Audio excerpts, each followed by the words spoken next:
Welcome to Novel Love Hearing. We bring you hundreds of novel audiobooks covering every genre and every kind of story you can imagine. Action? We've got it. Adventure? Absolutely. Horror? Of course. Whether it's the legendary Uchiha Massacre or outrageous tales like stealing Naruto's and Sasuke's women, you'll find it here. From epic series like One Piece, Bleach, Fairy Tail, and Hunter x Hunter, to countless other adventures, our library has it all.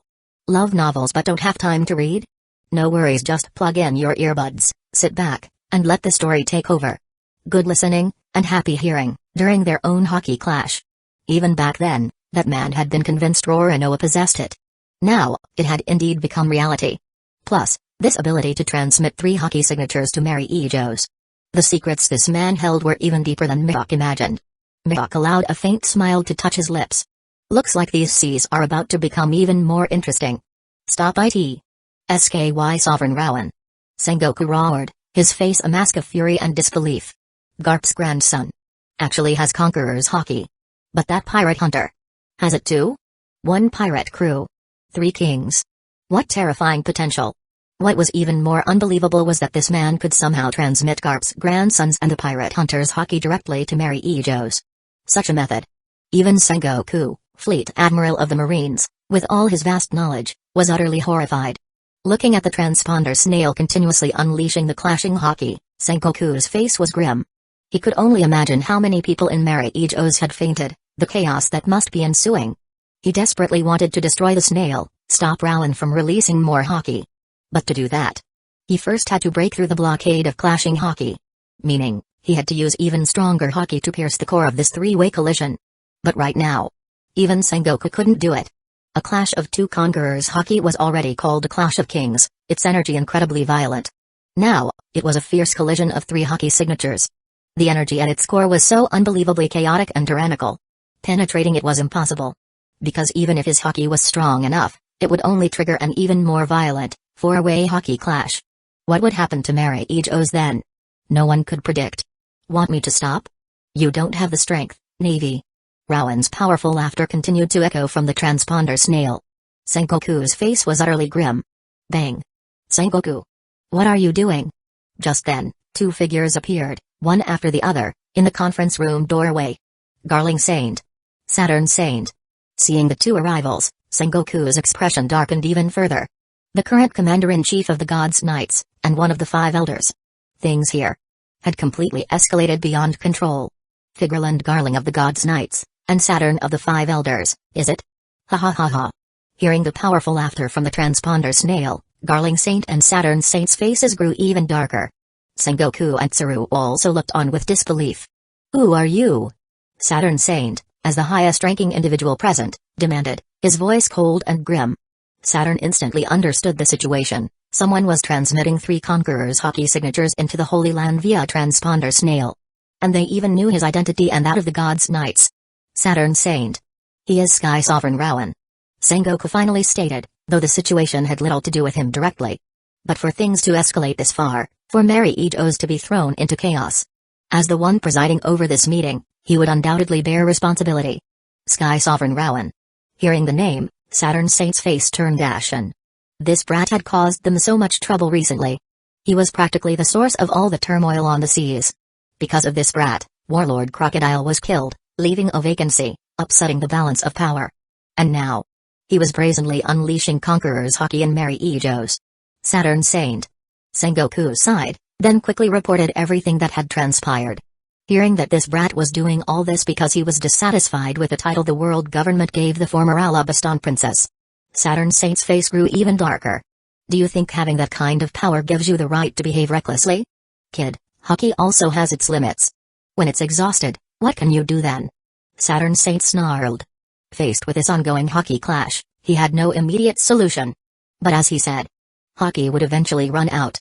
Then, they could simply destroy the transponder snail. Without a medium, what leverage would this brat have to negotiate? Is that so? Rowan's voice drawled, and the overwhelming hockey pressure abruptly ceased. Just as Saturn Saint and the others thought the storm was about to end. Click. Click. Click. The sound of multiple transponder snails connecting echoed one after another. The Holy Land has quite a few transponder snails, doesn't it? Greetings. 5 elders. In Pangaea Castle, The transponder snails in the five elders' private office automatically connected. SKY Sovereign Rowan. The other four elders roared, their faces contorted with utter fury. Chapter 98, The Empty Throne. Imu. Pangea Castle.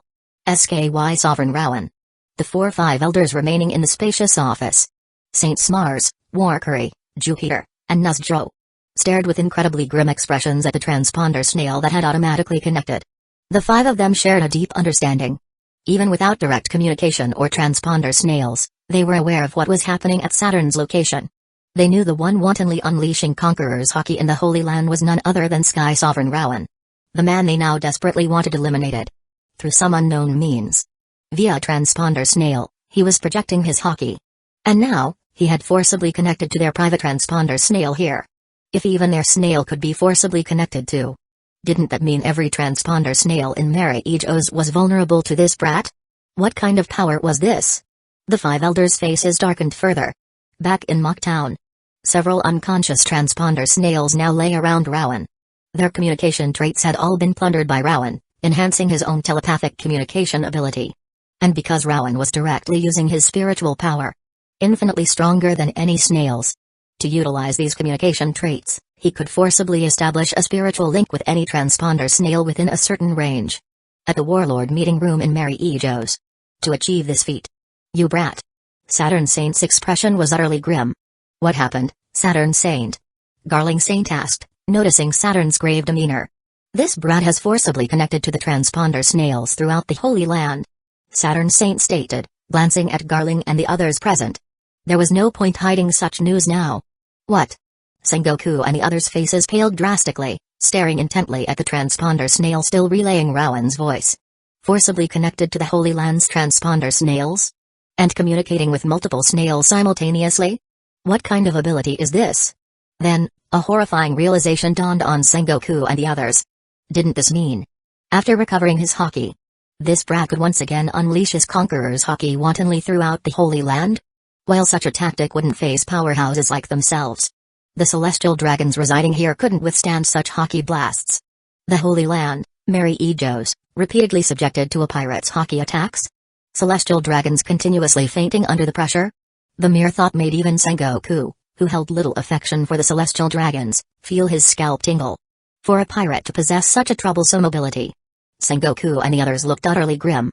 Are you trying to declare eternal war against our world government? Sky Sovereign Rowan. Saturn Saint demanded coldly. As if we aren't already in a state of war. Rowan's laughter boomed back, as if he'd heard the greatest joke in the world. Don't get too cocky, brat. It's only because we haven't dispatched our true forces to apprehend you. Previously, you weren't considered a priority. But if you continue this wanton recklessness, we will have no choice but to risk upsetting the balance and eliminate you with lightning speed. Since you know of the God's Knight's existence, you should also understand what kind of power you are facing. Saint Topman Warcurry, the most hot-tempered of the 5, snatched the transponder snail and roared. Continuously subjecting the Holy Land to Conqueror's Hockey blasts, keeping the celestial dragons under constant threat. This was something the 5 elders absolutely could not tolerate. Their forces were needed to deal with the 4 emperors and various other global powers, to maintain the balance of the seas, true. But against this outrageously irritating brat constantly testing their limits, they wouldn't hesitate to deploy the God's Knights and utterly annihilate him. Too bad before you manage to catch me. The Holy Land, Mary Ejos, will just have to keep trembling under my Conqueror's Hockey. Rowan laughed mockingly, completely unfazed by the 5 elders' threat. They were about to ascend to Skypia. Why would he fear them? Even the 5 elders couldn't pinpoint their location if they didn't broadcast it. Threaten him? Then let Mary Ejos get a good, long taste of continuous Hockey blasts. Wait. Seeing Rowan undeterred, Saint Shepherd Jupiter interjected gravely. The sea was vast, hunting down a single pirate, especially one possessing such power, was no easy task. Strength alone wasn't enough. Look at Roger. They poured immense resources into pursuing him for years, yet failed. Too many factors could lead to failure. And this brat, with his bizarre ability to forcibly connect to their transponder snails. Who knew what other unknown powers he has? If they couldn't capture him quickly, were they truly to allow the entire Holy Land to be constantly battered by his Hockey? What would become of the world government's dignity? Well? Shall we dispatch the God's Knights and eliminate this insolent brat? Warcurry demanded telepathically to the others. We don't know what other tricks this kid has. What if we can't capture him quickly? Mars countered. Risking our years of preparation for this brat is not worth it. Jupiter argued. Ultimately, all this kid wants is a title change. Mars added. That would mean we are bowing to him. What a joke. Nuzjiro seethed. Let the Navy change the title. It's not us bowing down. This matter can be handled by the Navy. Saturn Saint stated slowly. The 5 elders fell silent for a moment, then concurred. In the meeting room, Saturn Saint gave Sengoku a look. Sengoku, with his Buddha-like wisdom, instantly understood Saturn's meaning. Once again, the Navy is being made the scapegoat. Veins throbbed on Sengoku's forehead, but he could only turn to the transponder snail. Your request. We understand. Vivi's title will henceforth be changed to Desert Princess. Sengoku announced reluctantly. Just changing the title isn't enough. You need to clarify that Vivi was not the one attempting to overthrow Alabasta. Rowan's voice came through again. Don't push your luck. Arrogant brat. Saturn Saint roared. Changing a title was one thing. But clarifying the Alabasta incident? What kind of sick joke was this? The world government had already broadcast to the entire world that the Alabasta incident was an act of extreme malice orchestrated by Sky Sovereign Rowan and Nefertari Vivi. For the world government to retract that now would be a complete and utter loss of face. Don't want to? Well then. Let's continue. Let's see who can outlast whom. Or, I have an idea. Why don't you just move out of Mary Ejo's? Rowan's laughter echoed. That laughter made the 5 elders' faces turn incredibly gloomy. Move out of Mary Ejo's? What a joke. As the 5 elders, they knew the world's true secret. Under the power of the ancient weapons they controlled, the sea levels of this world would continuously rise, eventually submerging most islands and continents.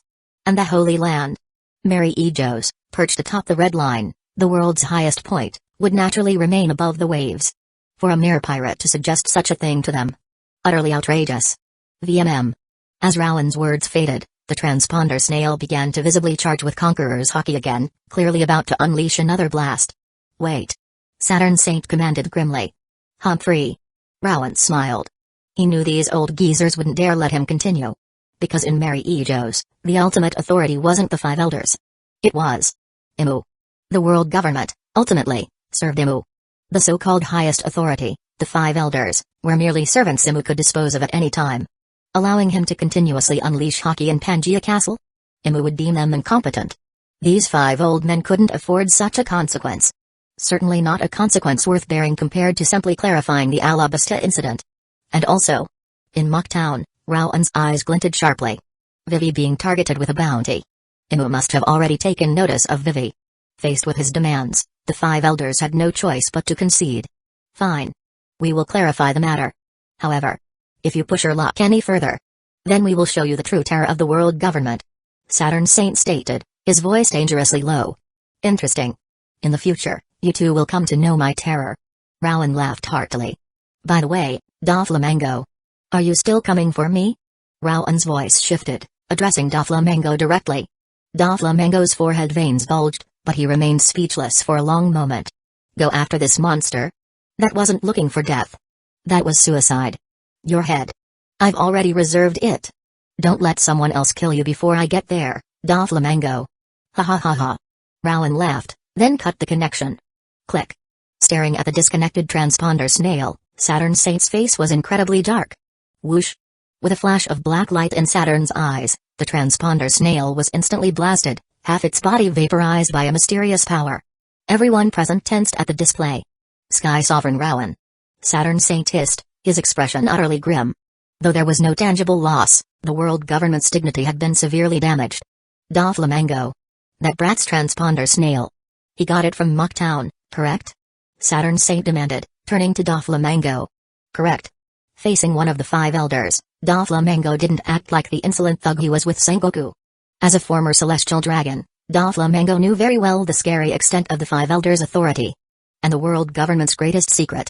Locate Sky Sovereign Rowan. Sengoku. Saturn Saint ordered, looking coldly at Sengoku. Understood. Sengoku replied after a moment's silence. Saturn Saint then departed the conference room, heading deeper into Pangaea Castle. This meeting is suspended. The warlord candidate selection will be discussed next time. Your name is Lafitte, correct? If you can bring us the head of Sky Sovereign Rowan, the warlord position will belong to your captain, Sengoku stated, looking at Lafitte, who was struggling to his feet after the hockey onslaught. Lafitte no longer made any bold claims. He composed himself, then quickly departed. Having experienced such terrifying hockey, Lafitte needed to report back to his captain, Teach, immediately. Their assessment of Sky Sovereign Rowan's strength was likely severely flawed. This man had just caused chaos in the Holy Land Mary Ejos. Lafitte's eyes still held lingering horror. Today has certainly been enlightening, Mihawk commented, standing up with a faint smile. This sea was getting more and more interesting. Doflamingo's face was incredibly grim. He stormed out, his expression dark. Rowan's words about reserving his head and the recent hockey impact echoed in his mind. Doflamingo felt a distinct chill. Pangaea Castle, the empty throne. This throne, situated within Pangaea Castle in the Holy Land Mary Ejos, was created by the 20 kings who founded the world government 800 years ago, symbolizing the center of the world.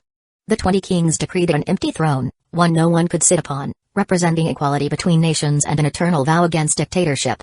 But at this moment, tap, tap, tap. Footsteps echoed. A slender, shadowy figure slowly ascended the steps to the empty throne. And then sat upon it. Imu-sama. Below, the 5 elders, hailed as the world's highest authority, knelt humbly at the foot of the steps like mere servants. Sky Sovereign Rowan. Imu's voice sounded strangely ethereal. Regarding that man's abilities, we will investigate with all our resources. Hearing Imu utter the name of the man who caused chaos in Mary Ejos, the 5 elders bowed their heads even lower. The reason they had instantly conceded to that brat Rowan's demands earlier was because of Imu's order. There is one other matter. Imu's voice continued. Your command, Imu-sama. The 5 elders replied reverently. I want Vivi. Imu held 3 wanted posters, Rowan's, Luffy's, and Vivi's. Gazing at Vivi's poster, Imu's crimson eyes glinted with a strange light. As you command. The 5 elders responded instantly. Mocktown caused chaos in Mary Ejos. Forced the 5 elders to concede. Born of the Sea, Apex Gold, activated. Spiritual power massively increased. Conqueror's hockey massively enhanced. A notification appeared. Causing chaos in Mary Ejos and making the world's highest apparent authority, the 5 elders, bow down. Rowan felt fantastic. The Born of the Sea, Apex Gold, hockey training cheat code activated, significantly boosting his spiritual power, and consequently, his Conqueror's hockey. This victory was the result of a calculated gambit, exploiting the information asymmetry. Rowan knew everything about the world government, while the 5 elders knew almost nothing detailed about him. The increase was roughly equivalent to 1 deep gold tier trait. As expected of the world's highest apparent authority.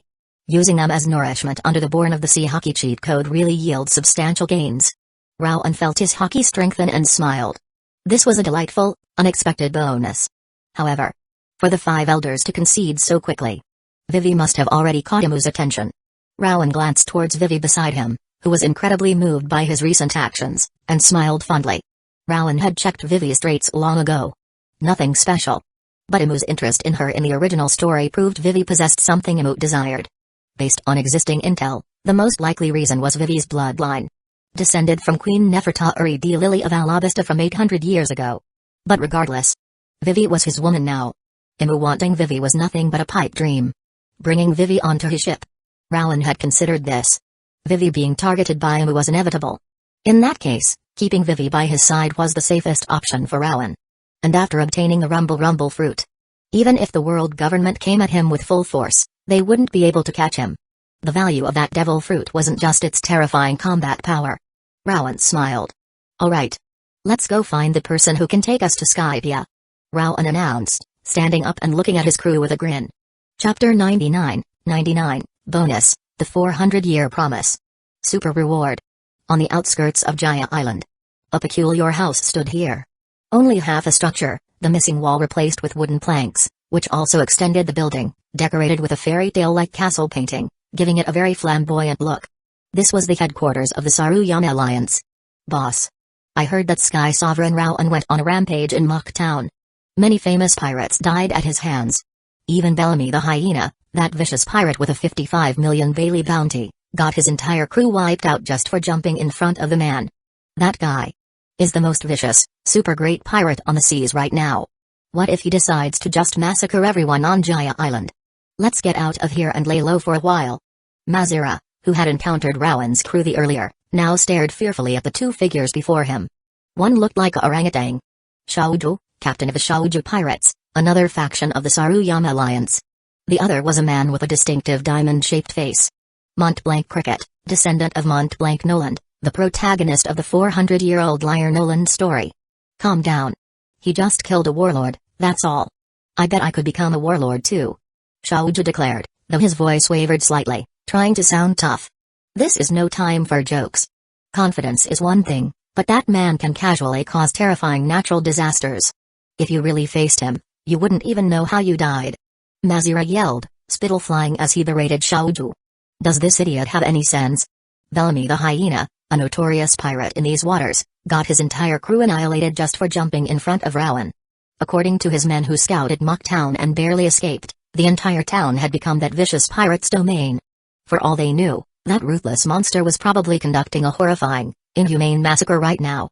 If he sensed their presence here, he might come slaughtering his way to their doorstep. This was the pirate rumored to slaughter countless people at the slightest whim. The most vicious pirate on the seas.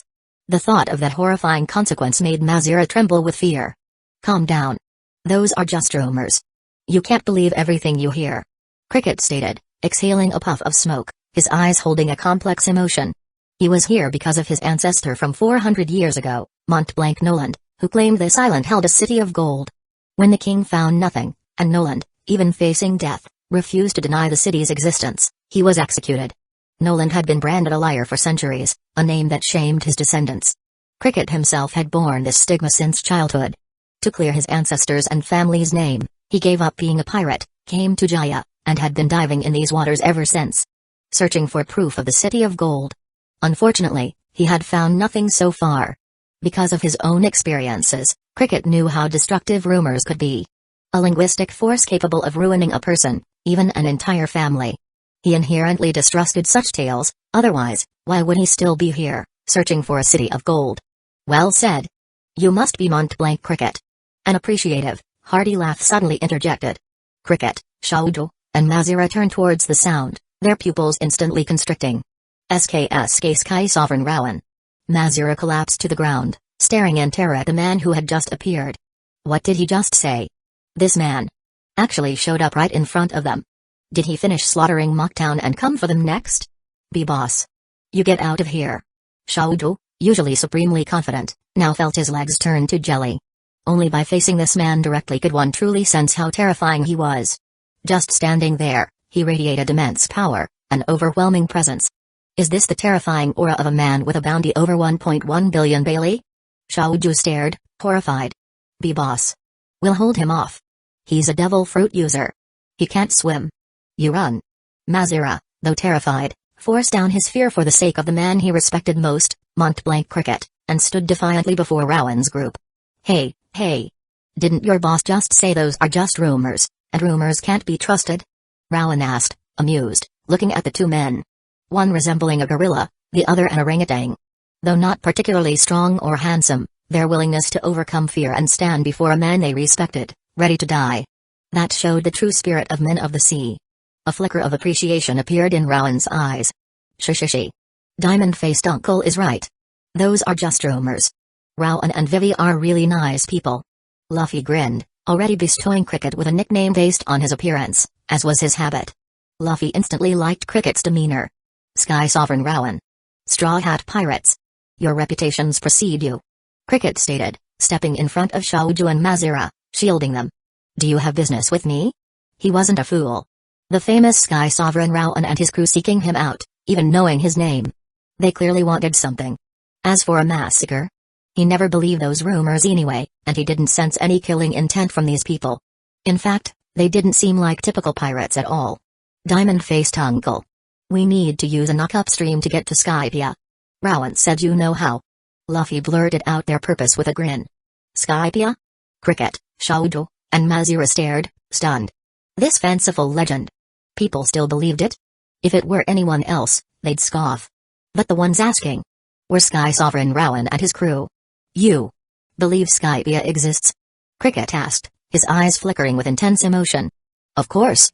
Rowan said Skypia exists, so it definitely does. Shishishi. Luffy grinned confidently. The others also wore expressions of absolute trust. Rowan was never wrong. A knock upstream. If one were to go to Skypia, that would indeed be the only way. Cricket murmured, his eyes suddenly shining brightly. Skypia. In these waters, it was widely considered a fanciful legend, something only naive children who believed in fairy tales would accept. Anyone in this region claiming to believe in Skypia was usually laughed at. But this man before him, Sky Sovereign Rowan, Cricket didn't believe the rumors about massacres or overthrowing kingdoms. But some facts were undeniable. This man had killed a warlord, defeated an admiral candidate, and possessed a bounty exceeding 1.1 billion Bailey. Without exaggeration, even across the entire Grand Line, he was an absolute powerhouse. For such a man to speak of Skypia's existence with such conviction. Perhaps the legendary Skypia really did exist. Cricket's eyes shone with startling intensity. If the legendary Skypia existed, then what about the city of gold his ancestor, Mont Blanc Noland, believed in? Could it also possibly exist? All right. I'll help you. Cricket stated firmly after a moment, exhaling slowly. Shishishi. Diamond-faced uncle, you're a good guy. Luffy grinned even more happily. This isn't just helping you. It's also helping myself. Cricket replied, a wistful expression on his face. Since a man like you knows my name, you must also know the story associated with my surname, Montana Blank. Lair Noland. Rowan stated slowly. Lair Noland. Usopp? Chopper, hearing the epithet, instinctively looked towards Usopp. When it came to telling tall tales and boasting, Usopp was exceptionally skilled. Hey, Chopper.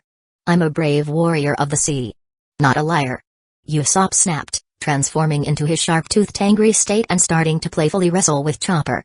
Noland. I've heard that name too. Exiled from his country for some reason. Robin commented thoughtfully. Exiled? Why? Nami asked Robin curiously. I don't know the exact details. I heard it was because he claimed Jaya Island had vast amounts of gold. Robin replied slowly. Gold? Here? Nami's eyes transforming into beery symbols. Chopper. Stop fighting. Start digging. There's gold here. Nami ordered immediately. Is there really gold if we dig? Chopper instantly started digging in an empty spot with his antlers. As a reindeer with a pirate dream, Chopper's love for gold was immense. Not for its monetary value, but because pirates were supposed to have vast treasures. That was a pirate's dream. How could there be gold here? I've been searching for years. Cricket commented, a faint smile on his lips as he watched Nami and Chopper. Indeed, the pursuit of gold. Even for the crew of the infamous Sky Sovereign Rowan, it was an irresistible allure. Gold was a pirate's romance. What exactly happened? Nami pressed, more eager than anyone for news of gold. The story goes like this. Cricket slowly pulled out a fairy tale book and began recounting the tale of Mont Blanc Noland, how he proclaimed Jaya Island held immeasurable gold, how the king found nothing, how Noland, even facing death, never recanted, insisting geographical shifts had sunk the gold into the sea, how no one believed him, and the enraged king executed him. The story of Mont Blanc Noland and his descendants, burdened with a 400-year-old shame. This was why Cricket dived, searching the seabed for gold. To clear his ancestor's name, to prove he wasn't a liar. The gold exists. Rowan stated seriously, looking directly at Cricket after he finished the story. Towards a man like this, Rowan also showed respect. What did you say? Cricket's pupils constricted sharply. Rowan. Where's the gold? Nami instantly jumped up, her eyes sparkling as she looked at Rowan. Nami trusted Rowan completely. If he said there was gold, then there absolutely was. Of course. Noland didn't lie. Rowan affirmed, patting Cricket's shoulder. Why? Why are you so certain? I've searched this entire sea area. Only found a tiny bit of gold. Nothing like the legendary city of gold. Cricket stammered, his whole body trembling. This super powerhouse from the sea was actually willing to believe his ancestor? You were looking in the wrong place. The gold isn't in the sea, nor on the land. Rowan stated, then looked up towards the sky. See, could it be? Cricket's pupils constricted. That's right. The gold is in the sky. On Skypia. Rowan declared, looking up at the vast expanse, then burst into laughter. The One Piece world truly was magnificent and grand. Gold in the sky. How romantic. Skypia? Luffy and the others' eyes shone with startling intensity. Gold on a sky island. So romantic. Jaya Island 400 years ago wasn't like it is now. Before, it was an island shaped like a skull. Rowan explained, looking at Cricket. SK skull? Hearing this, Cricket trembled violently. He immediately rushed back into his house and returned with a nautical logbook. This is my ancestor Noland's logbook. It mentions his experiences on a sky island. And it says, "The gold is in the skull's right eye." Could it mean? Nami's eyes lit up, and she quickly took the logbook from Cricket. It really exists. There's a sky sea on Skypia. And various skyfish that swim in it. And waivers. Vehicles that can travel on the sky sea. Amazing. I really want to see it. Nami exclaimed, her eyes shining brightly as she flipped through the logbook. Sug. Luffy, Chopper, and Usopp. The dream-chasing trio. Their eyes also shone with incredible excitement. Does the logbook mention Shandora? Rowan asked with a smile. Shandora? Let me see. Yes. The golden city of Shandora. That city was made entirely of gold. Its most dazzling feature was a giant golden bell, made entirely of gold, hailed as the light of Shandora. When rung, the sound of the golden bell was said to be so beautiful it touched the soul. Nami read, her eyes gleaming. It also says, the Shandians guarded Shandora. Nolan became friends with their mightiest warrior, Kalga'ura the Great Warrior. They promised each other to meet again, to ring the light of Shandora together. Nami's voice rose with excitement. That's right. It's all true. 400 years ago, Nolan met the Shandians and Kalga'ura, becoming friends. Then, because of a knock upstream, half of Jaya Island, along with the Shandians, was blasted up into the sky. Jaya Island was left with only half its original landmass. The other half is on Skypia. And that half is where the Shandians reside, along with the golden city of Shandora. And the light of Shandora, the golden bell. Everything is on Skypia. And Kalga'ura the Great Warrior, until his death, hoped the sound of the golden bell would reach down here, telling his friend Montblanc Nolan that they were on Skypia. And your ancestor, Nolan, defended the existence of Shandora, his friend's home, until his death. Which is why he was executed. Round declared, his voice filled with passion. A promise spanning 400 years. Truly romantic. Is all this really true? Cricket, his entire body trembling, still found it hard to believe. But this man before him had no reason to lie. Help us reach Skypia. And I will help you ring the golden bell. Let that 400-year promise come to a perfect conclusion. Rowan stated earnestly. Condition met. Triggering side quest reward mission. The 400-year promise. Objective, ring the golden bell. Bring the 400-year promise to a perfect conclusion. Reward, the combined spiritual power from Montblanc Nolan, Kalga'ura the Great Warrior, and the Shandian people's 400-year fervent desire to light the light of Shandora and fulfill Nolan and Kalga'ura's promise. Chapter 100, Bonus, the source of power in the One Piece world. Robin's heart stirs.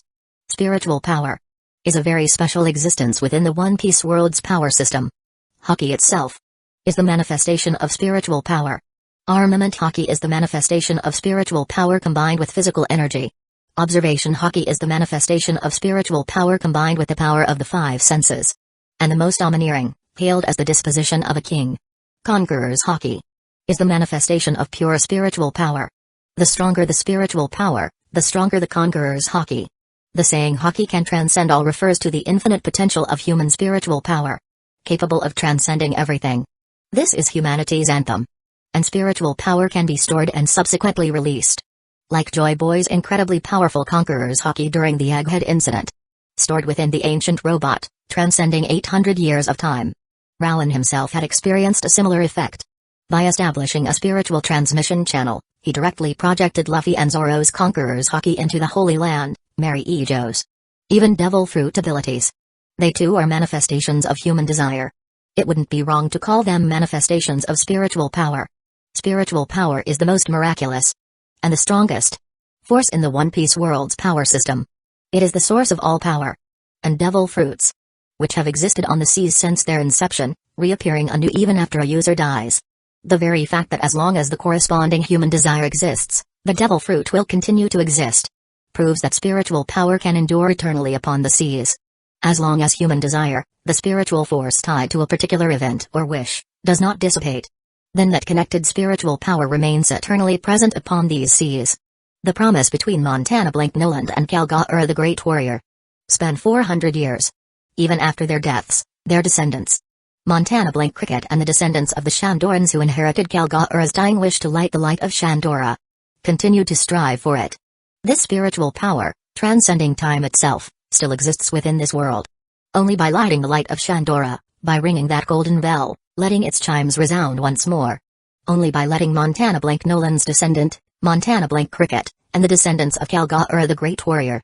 The Shandians still fighting on Skypia to light the light of Shandora. Know that their ancestors' promise has been fulfilled. Only then can this 400-year promise truly reach a perfect conclusion. When that lingering obsession finally dissipates. This spiritual power, spanning 400 years, will be obtained by Rowan, the one who fulfilled their promise, through the strongest trait system. Furthermore, with the Born of the Sea, Apex Gold, hockey training cheat code, Rowan can instantly use this 400-year spiritual power to strengthen his own Conqueror's hockey. An unexpected boon. Rowan's eyes gleamed with sharp intensity. He hadn't expected this Skypia trip to yield not only the rumble fruit but also this immense, 400-year-old reservoir of spiritual power. This spiritual power encompassed Montana Blink Nolan and Kalga'ara the Great Warrior themselves, Nolan's descendant Cricket, Kalga'ara's descendants, and all the Shandorans who, for 400 years, held the fervent desire to light the light of Shandora. And such lingering obsessions only grow deeper with the passage of time. Consequently, the spiritual power also increases. Though Nolan and Kalga'ara themselves weren't overwhelmingly strong, and their descendants striving to light the bell were also of average strength. This collective spiritual power, accumulated and fermented over 400 years, must be incredibly potent. Exactly how strong? Rowan would only know after fulfilling the promise and ringing the golden bell. He eagerly anticipated it. At this moment, Cricket and the others were utterly stunned by Rowan's words. A promise spanning 400 years. How romantic. Luffy's eyes shone with startling intensity. Chopper and Usopp nodded repeatedly, tears welling up in their eyes. This 400-year promise was too romantic, too moving. Unbelievable. Why you? How do you know all this? Cricket slowly recovered from his shock, looking at Rowan, his face filled with disbelief. Such details. Even he, Nolan's descendant, didn't know. Rowan knows everything. You just need to know that Rowan is never wrong. Nami declared, looking at Rowan with pure admiration. Vivi, beside her, also nodded repeatedly, her eyes shining. Indeed. Cricket managed a smile. This man could even consume multiple devil fruits, those legendary treasures of the sea that supposedly only one could be eaten per person. For such a man, possessing any kind of miraculous power wouldn't be surprising. Knowing about events from 400 years ago through special means wasn't strange either. This sea held too many wonders. Alright. Let me help you ascend to Skypia. And I beg of you. Let me hear the sound of that golden bell from the sky. Cricket straightened up, then bowed deeply to Rowan and the crew. Leave it to us. Rowan smiled. Whether for the reward, or to bring this romantic promise to a fitting end, Rowan would ring that golden bell. Uncle. Aren't you coming with us? Luffy asked, looking at Cricket, extending an invitation. No need. This is your adventure. Besides, I still have my own adventure. Cricket replied, looking towards Shauju and Mazira. He knew his own physical condition well. Years of diving had left him with severe diver's sickness. Skypia? His body simply couldn't make the ascent. Even if he did, he might die up there. He wasn't afraid of death, but these two, Shauju and Mazira, followed him out of admiration for his ancestor Nolan. If he selfishly died pursuing this, how could he face them? They had accompanied him, helping him pursue his dream. After his dream was fulfilled, he also needed to help fulfill the dreams of these two idiots. Boss. Shauju and Mazira instantly understood Cricket's meaning, their faces filled with emotion. Just letting me hear the sound of the golden bell's bell. I'll be content. Cricket smiled, a genuine, heartfelt smile. Rowan looked at Cricket and smiled back. To ride the knock-up stream and enter Skypia. Your ship also needs to be reinforced and modified, Cricket stated seriously, looking at the Going Merry. I can help with that, using my Munch fruit. Rowan offered, explaining its power to Cricket. I see. With that fruit, the modifications and reinforcements can be even more perfect? Cricket replied earnestly after hearing about the Munch fruit. Besides reinforcing the ship, you'll also need a south bird. Navigating the Grand Line without a logboat makes it impossible to accurately determine direction. The location of the knock-up stream isn't fixed. To find it, you need a south bird, which always points south, allowing you to triangulate your position relative to its fixed magnetic orientation, Cricket added. Where do we find that bird? Luffy immediately asked. You must find it before tomorrow. The next knock-up stream occurs tomorrow. Cricket pointed Luffy in a direction, then urged them again. Cricket, his body racked with severe diver's sickness from years of diving, now felt filled with renewed strength. He truly saw hope of fulfilling his lifelong wish. Leave it to us. Luffy, along with Zoro, Sanji, Usopp, and Chopper immediately rushed off. Time was short. Even with 3 of them possessing observation hockey, more people made the search easier. Plus, Chopper's ability to communicate with animals could help them find the Southbird much faster. Then let's begin the modifications. Rowan stated seriously, looking at the Going Merry. With his smoke fruit, he could consume the materials Cricket provided using the embedded munch ability, then automatically generate modified parts perfectly suited for the Merry. And thanks to the munch fruit's processing, the quality and hardness of these modified materials would be leagues above those in the original story. Then, Cricket and his crew just needed to install them. Rowan. You truly are mysterious. Robin commented suddenly, while Rowan was assisting Cricket with the Merry's modifications. Why are you looking at me like that? Rowan asked, smiling at the glint in Robin's eyes. Nothing. It's just. You know so many things. More than even I, a historian, do. And what you did back in Mocktown, to the world government. Robin looked at Rowan, a strange light dancing in her eyes. Remembering Rowan's actions in Mocktown still sent shivers down her spine. Directly using special means to unleash Conqueror's hockey and Merry Ejos. Throwing the Holy Land into chaos. And directly confronting the world's highest authority, the 5 elders. Using his power to force them to concede to his demands. Those were the 5 elders. In Robin's eyes, they were the true masters of the monstrous entity that was the world government. They could issue a buster call directly, decide the fate of nations with a single word. Even the Navy was just an organization under their command. She had previously feared even a single Marine admiral, feeling utterly helpless. Let alone the 5 elders, possessing the world's highest authority. Yet Rowan dared to confront them directly. Rowan's actions were tantamount to challenging the entire world government. And he even made them back down. Though it wasn't a major concession, backing down was still backing down. This completely changed Robin's worldview. So, that all-powerful world government wasn't omnipotent and did have moments when it had to yield. And the one who achieved all this was the man before her. Remembering Rowan in Mocktown, confronting the 5 elders, the entire world government. Robin felt her heart pound even now. The world government? Didn't I tell you? I am the man who will stand above all. The world government can only be my stepping stone. This too is a piece of history worth recording. Robin, as a historian, stay by my side and properly record this history. Rowan declared, his lips curling into a powerful smile. What kind of feeling is this? Looking at Rowan like this, Robin felt her heart beat too fast. Robin clutched her chest, pressing her lips together. Nami. I feel like. Vivi began, looking at Robin, blinking. Robin can also make that kind of expression. Nami blinked back. Right. Robin is starting to fall for Rowan, isn't she? Vivi turned to Nami. She thought she might have misread it, but Miss All Sunday actually making such an expression. Well, it can't be helped. Rowan is just that charming. Nami replied, tilting her head proudly. As for who he chooses, that's Rowan's business. The sea is free. Nami smiled. Anyway, Rowan's affection for her would never diminish. Everyone. We found it. The Southbird. With the help of Rowan's munch fruit ability, the modifications to the Going Merry proceeded incredibly smoothly. Not only was the entire hull reinforced, but the Merry also gained 2 small wings. Luffy and the others, now possessing observation hockey, found the Southbird much more easily than in the original story. Seeing the Southbird, Rowan and the crew all smiled. Preparations were complete. After resting for a night, under the morning sun, Rowan and the others, escorted by Cricket, Shauju, and Mazira, began searching for the location of the Knockup stream.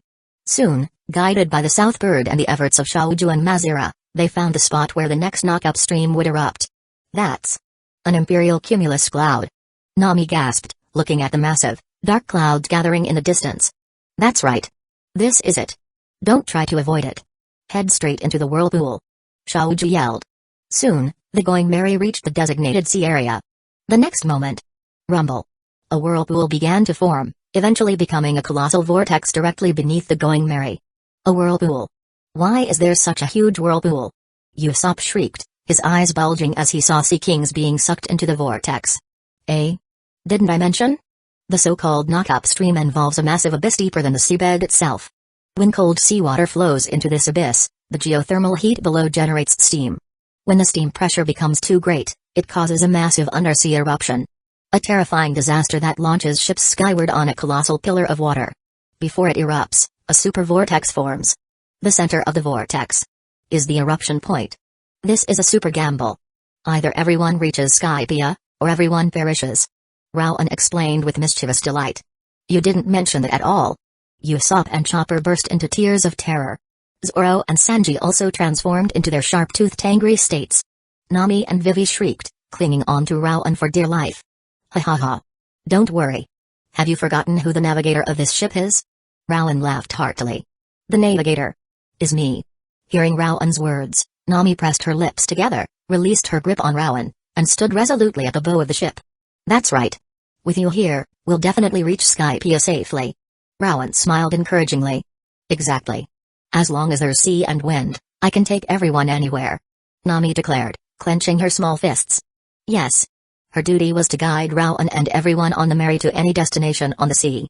Besides, don't forget my abilities. Relax, nothing will happen. Rowan added, offering a final piece of reassurance. Everyone then remembered. Even if they fell from the sky, before hitting the water, Rowan could use his smoke fruit powers to catch them all. You were just deliberately scaring us. Chopper cried, looking tearfully at Rowan. Ha ha ha.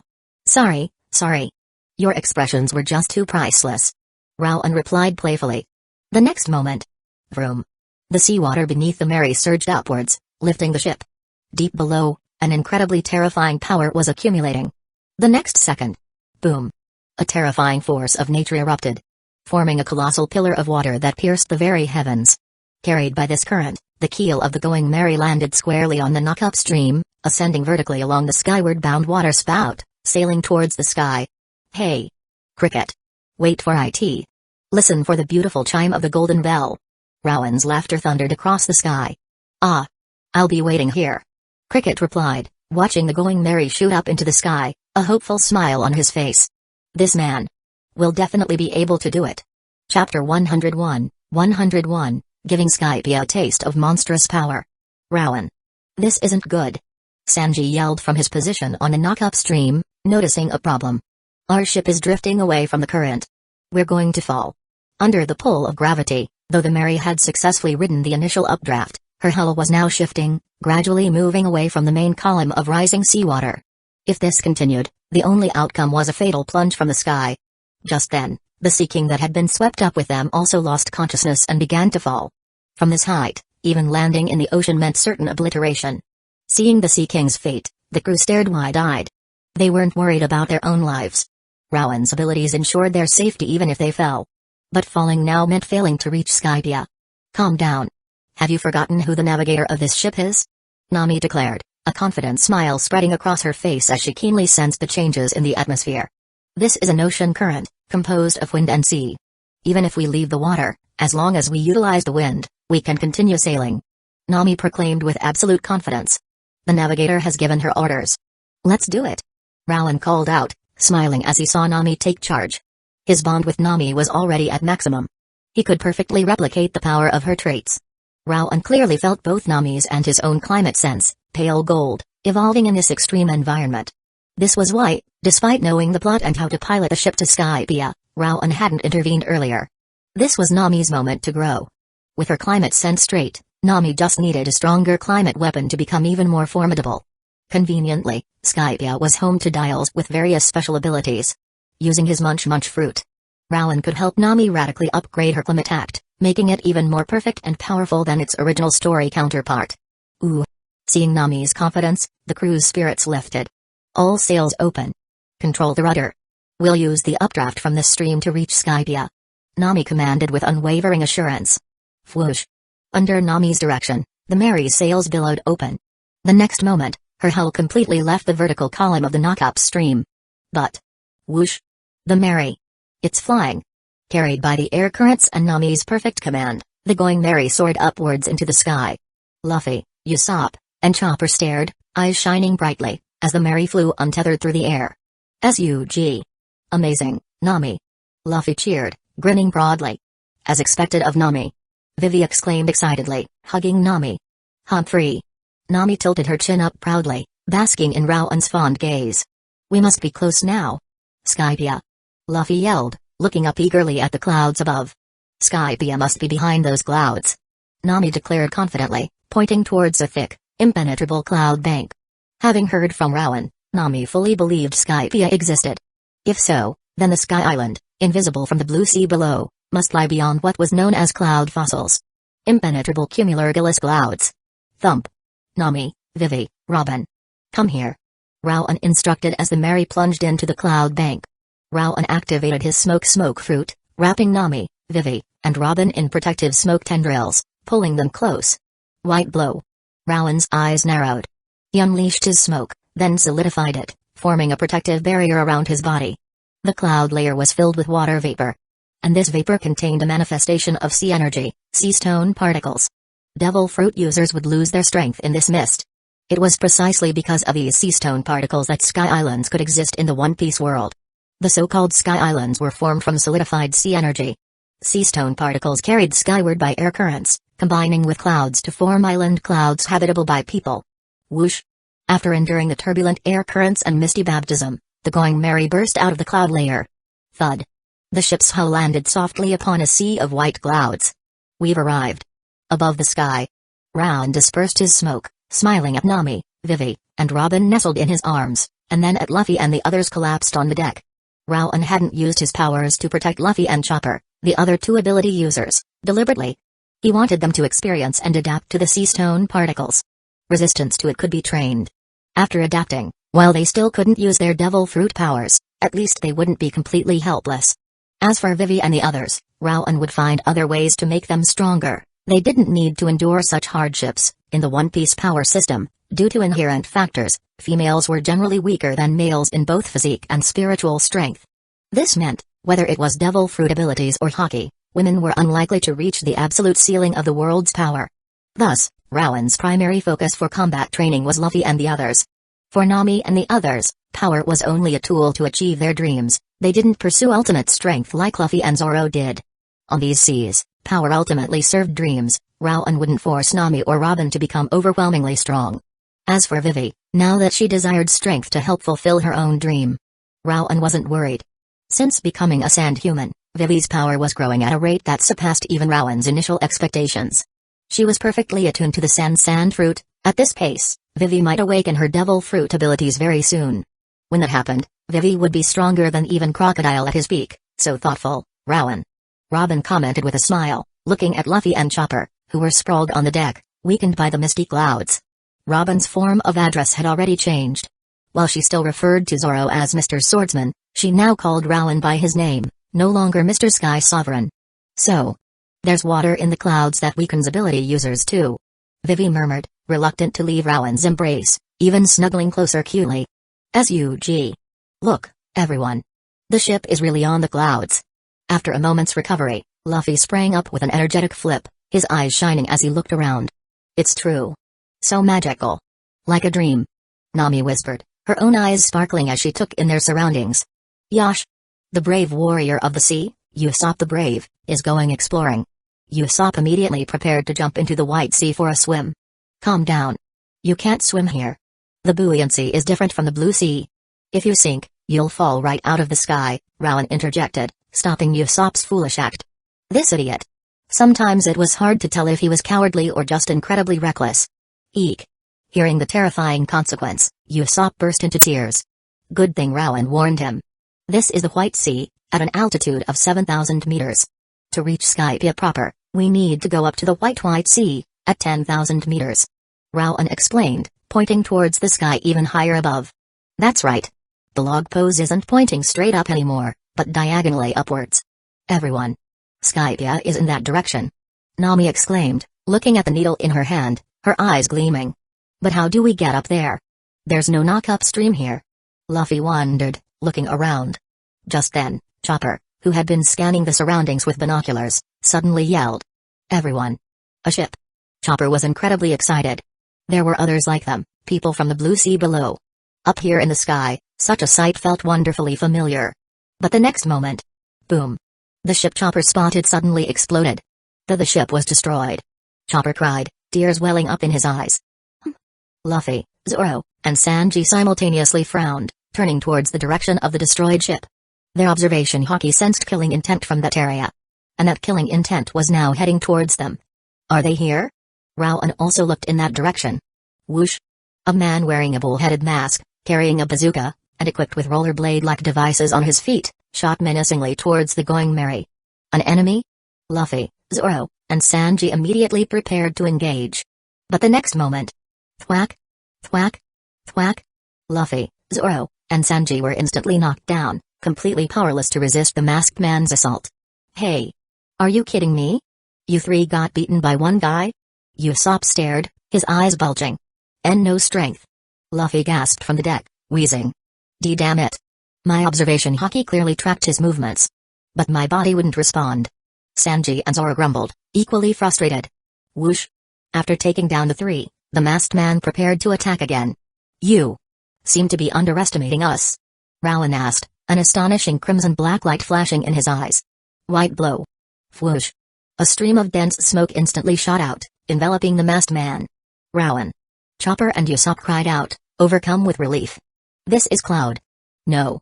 It's smoke. You're a Logia ability user. The masked man's incredulous voice came from behind his mask. Vivi. Rowan suggested with a calm smile. Sandstorm. Vivi, though sweating from exertion, activated her sand fruit power. Whoosh. Bang. A miniature sandstorm instantly blasted the man's mask off, the abrasive force making him cry out in pain. A sandstorm? Another Logia user? The man. Wiper, a descendant of Kalgar the Great Warrior, known among the Shandians as the Berserker. Stared in utter disbelief. Ha. Rowan. I'm out of strength too. Vivi gasped, collapsing weakly into Rowan's arms after unleashing that single small sandstorm. It's because we're at an altitude of 7,000 meters. You haven't adapted to the oxygen levels yet. Once you acclimate, you'll be able to move freely. Rowan explained with a smile. This sudden weakness had little to do with physical strength. Anyone ascending from the Blue Sea to the White Sea and immediately engaging in strenuous activity would feel dizzy and weak. Rowan was fine because he had anticipated this and only used his least draining ability, White Blow. His ultra-draining techniques like Conqueror's Coding were currently unusable until he adapted. But with a short period of acclimatization, Rowan and the others would be able to move freely. Unbelievable. 2 Logia users. Just then, an old man in knightly armor, riding a creature that looked like a cross between a bird and a horse, slowly approached. Ganfall. Wiper snarled, glaring hatefully at the newcomer. Wiper. You've targeted the wrong people this time. They are Blue Sea dwellers, recently arrived. Not from my former god's army. Ganfall sighed, seeing the hatred in Wiper's eyes. He was the former god of this Skypiea, now acting as a Sky Knight protecting this region. Wiper and his Shandian warriors formed a guerrilla force that attacked ships here because Enel had forced Ganfall's former god's army into labor. Occasionally, some of those guards would escape via docked ships. Wiper, viewing all Skypieans as enemies, wouldn't spare them. Ganfall became a Sky Knight partly to prevent Wiper from harming his former subordinates. So what? Anyone who covets our holy land is an enemy of the Shandians. Wiper roared defiantly, trying to break free from Rowan's smoke. But Rowan, now gradually acclimatizing to the oxygen levels, wasn't about to let Wiper escape. Don't move. Or else. Rowan threatened, adopting his villain expression. Whoosh. The smoke binding Wiper instantly ignited into terrifying flames, pressing close to him. That's the power of fire? Ganfall stared incredulously at the flaming smoke. That's right. Rowan isn't just a smoke human from the smoke fruit. He's also a flame human from the flare fruit. Since you know about Logias, you should understand how powerful the flare fruit is. Usopp declared proudly. It's Rowan who's amazing, not you. Why are you explaining Rowan's abilities to them? Zoro and Sanji, having recovered and adapted, simultaneously whacked Usopp with a sword sheath and a kick. Sorry. I got carried away. Usopp yelped, tears welling up as he apologized meekly. He just wanted to give these sky dwellers a taste of Rowan's overwhelming power. Flame human? Unbelievable. Someone managed to eat 2 devil fruits? And both are the rarest Logia type. Ganfall stared at Rowan, utterly stunned. Wiper, still trapped in Rowan's smoke, was equally shocked. Being located above the Grand Line, and with Blue Sea dwellers who reached here having survived immense trials. The people of Skypiea knew more about devil fruits than even some on the Grand Line below. Logias were the rarest of the 3 types, possessing terrifying, disaster-level powers. This man before them possessed the power of fire, an incarnation of flame itself. And that man Enel, who had stolen his godhood and now ruled Skypiea through fear, was also a Logia user. User of the Rumble fruit, an incarnation of lightning, wielding disaster-level power. That was a force of nature no mortal could resist. But if lightning was a force of nature, then fire too was an irresistible natural disaster. And that other girl seemed to possess the Logia power of sandstorms. 3 precious Logia devil fruits. This may be impudent of me, but if it is possible, could I implore you to save my country? Ganfall requested after a moment's silence. He dismounted from Pierre, his sky bird, who had eaten the horse fruit, and knelt before Rowan and his crew. 3 precious Logia devil fruits. And one of them, fire, capable of countering lightning. If anyone could defeat Enel, it had to be these people. Save your country? Luffy perked up, curious. Hey! As the previous god, have you no dignity? We will defeat Enel ourselves. Wiper roared angrily, seeing Ganfall's posture. Though he wanted to kill Ganfall, seeing the former god act so subserviently enraged him. As a warrior, how could you beg others? All right. Rowan replied simply, smiling. Eh? Ganfall stared, completely bewildered. He agreed? Just like that? But I haven't even explained what happened to our country yet. And you're a Shandian, right? Then. Have you heard this name? Montana Blake Noland, Rowan asked, turning towards Wiper with a calm smile. Wiper's pupils constricted violently. Chapter 102, Bonus, The Ones Who Write History. Apex Gold Observation Hockey. Montana Blake Noland. You said Noland? Wiper exclaimed, his pupils constricting violently as he stared incredulously at Rowan. Luffy and the others, now capable of using observation hockey, clearly sensed the immense emotional turmoil radiating from Wiper. Far more intense than when he learned Rowan wielded 2 Logia devil fruits. Aside from Rowan, none of them knew that Wiper was, in fact, a direct descendant of Kalga'ura the Great Warrior. Noland's closest friend. The man who, until his dying breath, yearned to ring the golden bell of Shandora to signal their location to Noland. To light the light of Shandora, to ring that golden bell, was the dream of all Shandians. But only Wiper, as Kalga'ura's descendant, had been told the full story of Kalga'ura and Noland by their chieftain. His proudest lineage, his ancestor Kalga'ura's greatest regret, his final dying wish. These were matters more important to Wiper than his own life. The proud Wiper had even once asked their chieftain if the sound of the golden bell, should they one day ring it, could truly reach Noland. The chieftain replied that it could, for this place was closest to heaven. From that day forward, Wiper pursued the goal of lighting the bell with an almost demonic fervor. Willing to sacrifice his own life, even the lives of his comrades, without hesitation. One could only imagine the impact Noland's name now had on Wiper. Why you know of Noland? Wiper demanded, his face etched with desperate urgency. This was about his entire life's purpose, his ancestor Kalga'ura's deepest regret, his final wish. Something more important than life itself. We came to Skypia for several reasons. And one of them is to fulfill the dream of a man named Montana Blake Cricket. To ring the golden bell. Rowan stated, looking at Wiper with genuine seriousness. A promise spanning 400 years. Even Rowan treated it with respect. Ring the golden bell.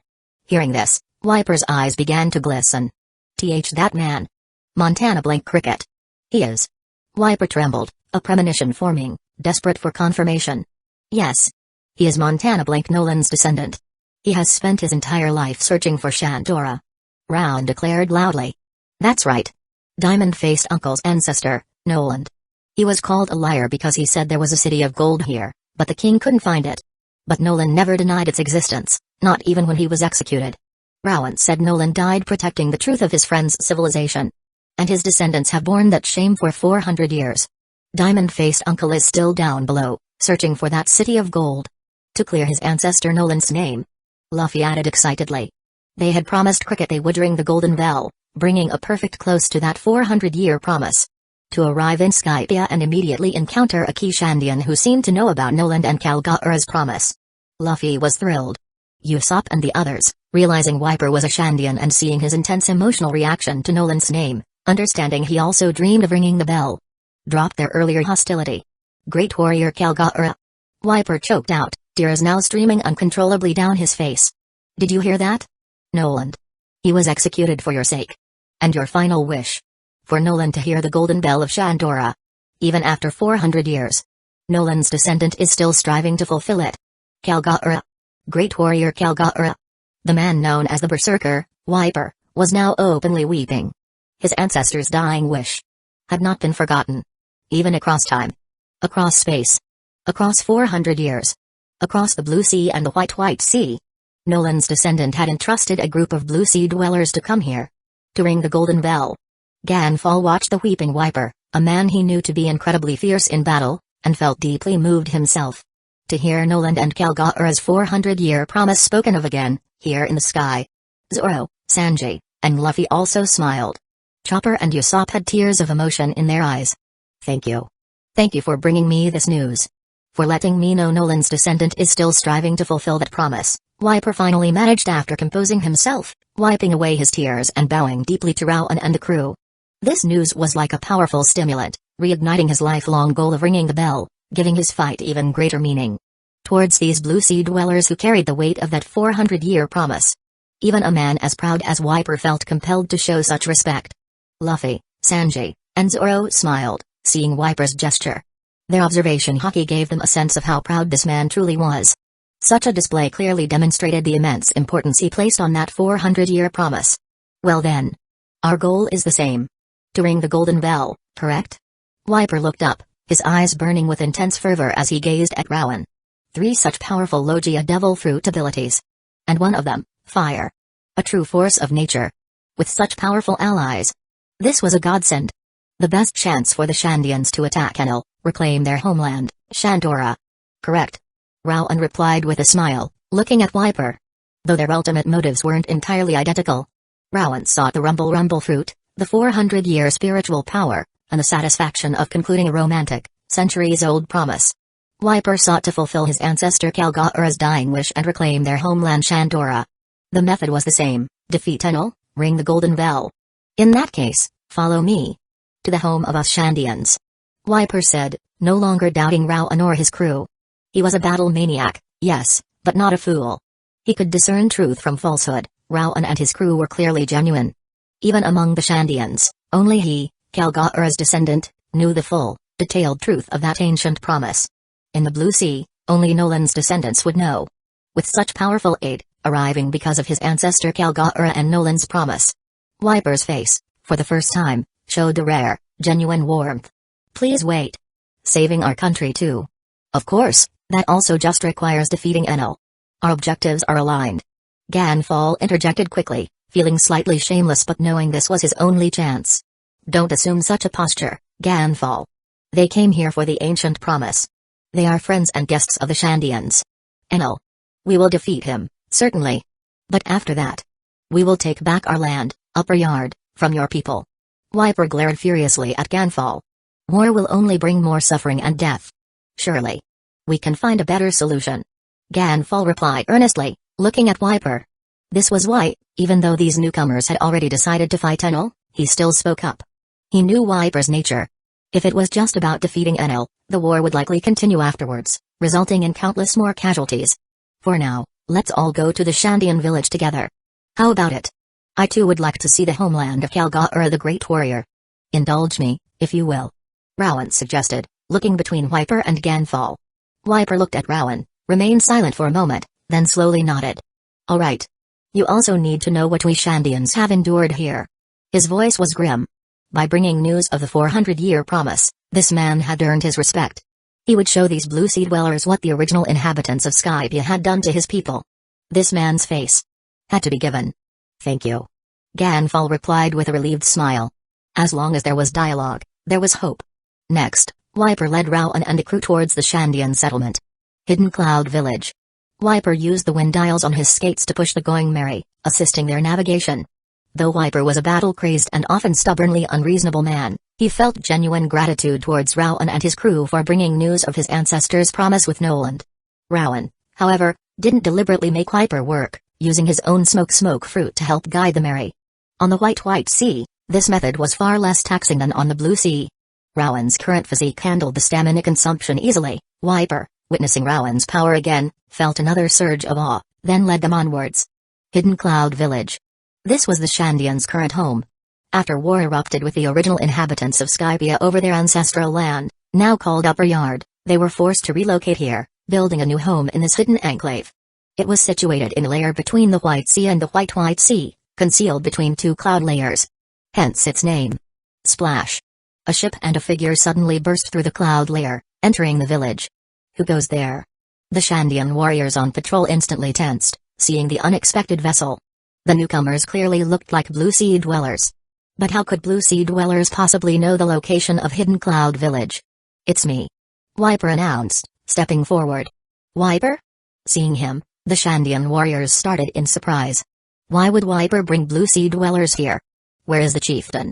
"These Blue Sea dwellers are important friends of the Shandians," Wiper stated with absolute conviction. "Friends?" The Shandian warriors were completely bewildered. They couldn't believe their ears. Wiper, acknowledging Blue Sea dwellers as friends? And Ganfall? Kamakiri, a Shandian warrior with a mohawk who grew up with Wiper, spotted Ganfall on the Mary's deck. The Shandian stared, utterly incredulous. When Ganfall was the previous god, he had negotiated with them regarding the ownership of Upper Yard. The talks had been progressing smoothly until Wiper, the staunchest opponent, demanded the complete return of Upper Yard to the Shandians. He even demanded Ganfall offer 100 sacrifices to atone for the 400 years of humiliation their people suffered after being driven from their homeland. Negotiations broke down violently. As the Shandians' strongest warrior and Kalga'ura's descendant, Wiper's fierce opposition effectively stalled any resolution. Then Enel arrived. "I will explain everything to the chieftain. The time for us to counterattack Upper Yard, to defeat Enel, has come," Wiper declared gravely. The Shandian warriors, after a moment's shock, immediately rushed off to find the chieftain. "Please. Welcome to our Shandian home, Hidden Cloud Village," Wiper announced. This uncharacteristically polite and formal demeanor from Wiper left many Shandians staring dumbfounded. Especially a certain little girl who usually viewed Wiper as a terrifying demon, even scarier than God. Inside the Shandian chieftain's tent. Unbelievable. You came here bearing a request of Nolan's descendant," the Shandian chieftain exclaimed, leaping to his feet after hearing Wiper's account. "Nolan?" Several Shandian elite warriors present in the tent. Kamakiri, Brem, who used flash guns, and Genbo, who used iron cannonballs and was somewhat portly, along with a beautiful, perfectly figured woman named Rocky, looked on with intrigue. Only Wiper knew the full, detailed truth of the promise between Nolan and Kalga'ura. Seeing that Blue Sea dwellers had arrived specifically because of that 400-year promise, the Shandian chieftain no longer concealed the truth, slowly recounting the ancient tale. Rocky and the others listened, their faces filled with awe. They never knew Kalga'ura the great warrior, and the ringing of the golden bell, held such profound meaning. "Thank you. Thank you so much for bringing us this news," the Shandian chieftain declared, standing and bowing deeply to Rowan and his crew. "Don't be so formal. We also want to see this romantic promise fulfilled." Luffy grinned. "Romantic? Yes, it is romantic. Ha ha ha." The chieftain laughed. "As for you, Ganfall, what you spoke of. After Enel is defeated, we can talk," the chieftain said, turning to Ganfall. He had always desired peace. If not for Wiper's staunch insistence, they might have reached an agreement before Enel's arrival. "Talk? The humiliation we've endured for 400 years. If we don't wash it away, how can we face the Shandians who died during these 400 years? Wiper instantly flared up, his eyes bloodshot. Luffy and the others couldn't comment. They now understood the Shandian suffering. Dragged up to the White Sea with half of Jaya Island, then forced from their ancestral lands by the Skypian forces who coveted their territory. Ultimately, the fault lay with the Skypia inhabitants from 400 years ago. War only brings disaster and death. Continuing it will yield no good outcome, Rowan stated calmly. Wiper's expression changed, but the next moment, he froze. "What if I offer you another piece of information? Tell you that the mission your Shandorn ancestors guarded for 800 years has already been completed? And what if I let you see proof of this with your own eyes? How about that? Such a war would then hold no meaning for you. You are the ones who write history, are you not?" Rowan finished, looking directly at the Shandian chieftain. The chieftain stared, utterly incredulous. Robin's beautiful eyes also widened dramatically. The ones who write history? Could it be the poneglyphs? But at that moment, Rowan's gaze shifted, looking towards the entrance of the tent. Such strong observation hockey. Rowan murmured, impressed. Trait detected, Aisa, innate observation hockey, apex gold, uncontrollable, loadable due to alliance with Shandians. Chapter 103, Sixth Sense manifested. Reward condition met. Trait detected, Aisa, innate observation hockey, apex gold, uncontrollable, equipable, exceptionally powerful observation hockey, awakened at birth. Extremely high level, vast range. Uncontrollable, due to young age and insufficient spiritual strength, cannot control this hockey, Only passively hear various voices and presences. Equipable, due to arriving with a 400-year promise and forming an alliance with the Shandians, can be equipped using the combined spiritual power, obsession of Kalga'ur the Great Warrior and the Shandians' 400-year dedication to ring the golden bell as a conduit. Rowan's eyes lit up as he read Aisa's trait description. An Apex Gold Tier Observation Hockey. Currently, among Rowan's hockey types, Conqueror's hockey was the strongest. Capable of exerting Apex Gold level combat power due to Conqueror's coating's domineering force. Armament hockey was next, at Deep Gold level.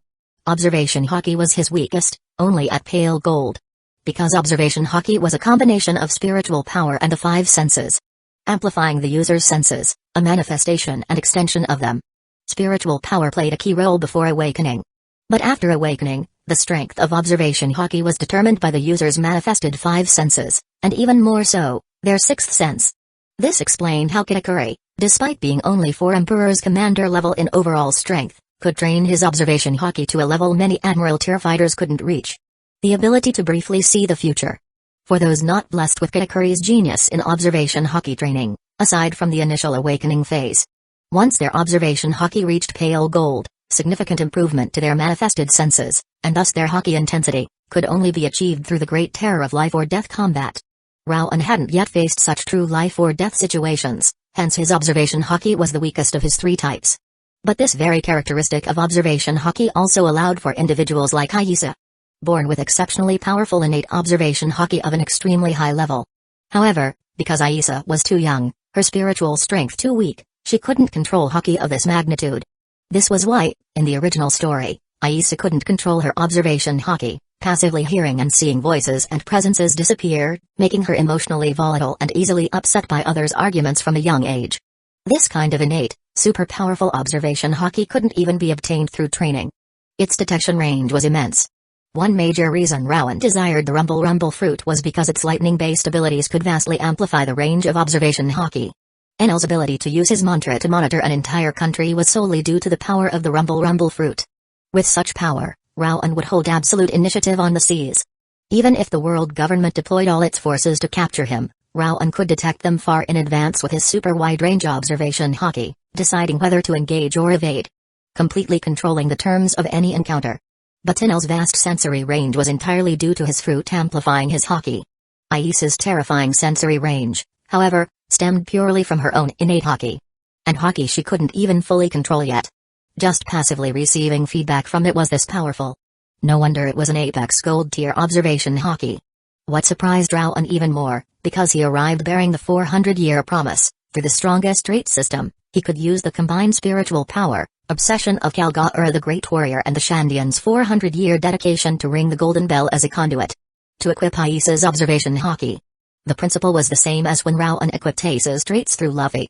And such equipping could be completed instantly. Equip. Rowan didn't hesitate, mentally selecting the option. Equipping successful. Observation hockey enhanced. Advanced 2, observation hockey, Apex Gold. Among his 3 hockey types, observation hockey, previously his weakest link, instantly leaped to become Rowan's highest-ranked hockey in terms of pure tier. From Pale Gold straight to Apex Gold. VMM. Rowan's observation hockey spread out, and the terrifyingly vast range he could now perceive astonished even him. It could easily cover an entire country. And this was just his base observation hockey. Once Rowan obtained the Rumble fruit and amplified it further with lightning waves, he couldn't imagine how horrifyingly vast his sensory range would become. One thing was certain, after acquiring the Rumble fruit, Rowan would completely command the initiative on the seas. Only battles Rowan chose to engage in would occur. Enemies would only find him if he allowed it. Otherwise, on the vast ocean, not even the world government could hope to track him down. Such high-level innate observation hockey, amplified by the Rumble fruit, was practically unprecedented on these seas. This super wide-range observation hockey was akin to dominating information warfare on Earth. And on Earth, controlling the flow of information often decided the outcome of wars. Mastering information warfare meant mastering the entire battlefield. Possessing such super strong innate observation hockey, further amplified by the Rumble fruit, meant Rowan had already won the information war. Furthermore, after equipping Aisa's observation hockey, Rowan's manifested 5 senses also received a massive boost. The strength of observation hockey was crucial for Logia users. With sufficiently strong observation, a Logia user could elementize just before a hockey-infused attack landed, allowing the attack to pass harmlessly through them. But more importantly, observation haki reached critical point. Born of the sea, Apex Gold, facilitating manifestation of the sixth sense. Observation haki, Apex Gold, possesses innate super strong sensory range, can briefly see the future. Observation haki trained to its absolute peak. Manifested the user's sixth sense. Utilizing this manifested sixth sense allowed one to briefly see into the future. Because the sixth sense was such an abstract concept, exactly how observation haki manifested it was unclear. This step stumped countless emperor-level powerhouses. This resulted in very few individuals capable of seeing the future with observation haki. Even rarer than those who could use infused conqueror's haki. But now, after equipping Aisa's innate, super strong observation haki, with the help of the Born of the Sea, Apex Gold, haki training cheat code, Round directly bypassed this hurdle, achieving the manifestation of his own sixth sense. From now on, in battle, he could briefly see the future. The sensation was incredibly strange. The sixth sense had always been one of humanity's most mysterious domains, a highly abstract concept. Yet, observation haki that had manifested the sixth sense could directly utilize this abstract conceptual power. VMM. Rowan briefly focused his newly enhanced observation haki. A flash of pure, intense red, distinct from the crimson black of Conqueror's haki, flickered in his eyes. Such strong observation haki? From this little girl? In the future Rowan glimpsed, Luffy exclaimed this. Such strong observation haki? From this little girl? Luffy now exclaimed, looking towards Aisa, who was hiding outside the tent. Rowan's lips curved slightly. This ability to see the future truly is strange and wonderful. Aisa. Wiper frowned upon seeing Aisa eavesdropping outside the tent. For her to listen in on such an important discussion was rather inappropriate. Eek. Seeing Wiper, Aisa's small face filled with fear. To Aisa, Wiper was a terrifying demon, even scarier than God Enel. Rocky, seeing Aisa's fear, went over and gently hugged her, comforting her. But Luffy and the others were now more focused on what Rowan had just said. Strong observation haki.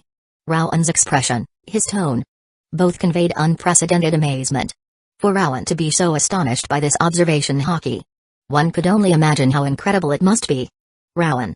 Are you saying this little girl, Aisa, possesses very strong observation haki? Sanji and Zoro stared at the frightened little girl, their faces filled with disbelief. P.S. Rowan said that at the end of the previous chapter, how much suffering had they endured just to awaken observation haki. Initially, even after being relentlessly pummeled by Rowan using armament haki and various devil fruit powers for so long, they hadn't sensed any sign of observation haki awakening. The concept of manifested five senses was still too abstract for them before awakening it. Only when Rowan used Conqueror's coding, directly infusing vast amounts of spiritual power into their bodies and knocking them unconscious, did they finally awaken their respective haki types. Yet this little girl, so young, possessed observation haki that amazed even Rowan. I wouldn't say very strong. Rowan began. His words made Zoro and Sanji sigh in relief. Being outdone by a little girl in observation haki would be too humiliating. I should say, in terms of raw observation haki talent on these seas, she's undoubtedly among the absolute top. Rowan, having benefited so immensely from Aisa, offered his praise generously, filled with genuine admiration. Luffy and the others stared dumbfounded at Aisa. Who was Rowan? The man who could already preliminarily use Conqueror's coding, fight head-on with Admiral level, one of the absolute top-tier powerhouses on the seas. Rowan's knowledge was astounding. It seemed there was nothing in the world he didn't know. For him to say this little girl's observation haki talent was supreme across the seas? Hey! Wanna join my crew? Luffy immediately stared eagerly at Aisa, extending an invitation. Bonk. Nami instantly punched Luffy, teaching him some manners. I'm so sorry. He must have scared you. This idiot is like this sometimes. Nami apologized to Aisa with a bright smile. You moron. SHE's just a little girl. How can SHE go out to sea with us? IT's too dangerous. Nami then turned, transforming into her sharp-toothed angry state, lecturing Luffy. That observation haki you were talking about. What is it? Rocky asked, hugging the frightened and somewhat bewildered Aisa, her own expression puzzled. Observation haki, simply put, allows you to hear distant sounds, sense distant presences.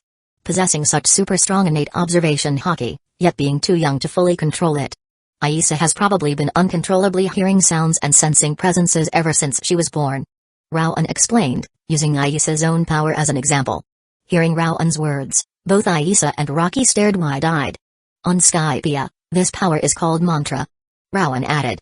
Mantra? The power those priests and Inal use to control the entire country? Hearing this term, Ganfall, Wiper, and the others all tensed, their pupils constricting. They were all too familiar with mantra. It was because of this power that they were completely outmatched in their battles against the priests.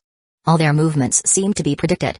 Enel, especially, could use mantra to cover the entire country, keeping everything under his absolute control. Aisa's observation hockey is actually stronger than Enel's. Enel's ability to cover the entire country is solely due to the amplification from his rumble fruit. But Aisa is still too young to control such power, she can only use it passively and can't even unleash its full potential. When she grows older, she should gradually gain mastery over it. Then, she won't be uncontrollably hearing those sounds anymore. Rowan explained with a smile. Aisa's observation hockey was innately super strong, very special, with an extremely vast range. And this was while she couldn't even consciously control the power yet. In Rowan's hands now, its perceptive range, even without the rumble fruit's amplification, was easily comparable to Enel's mantra. Unbelievable.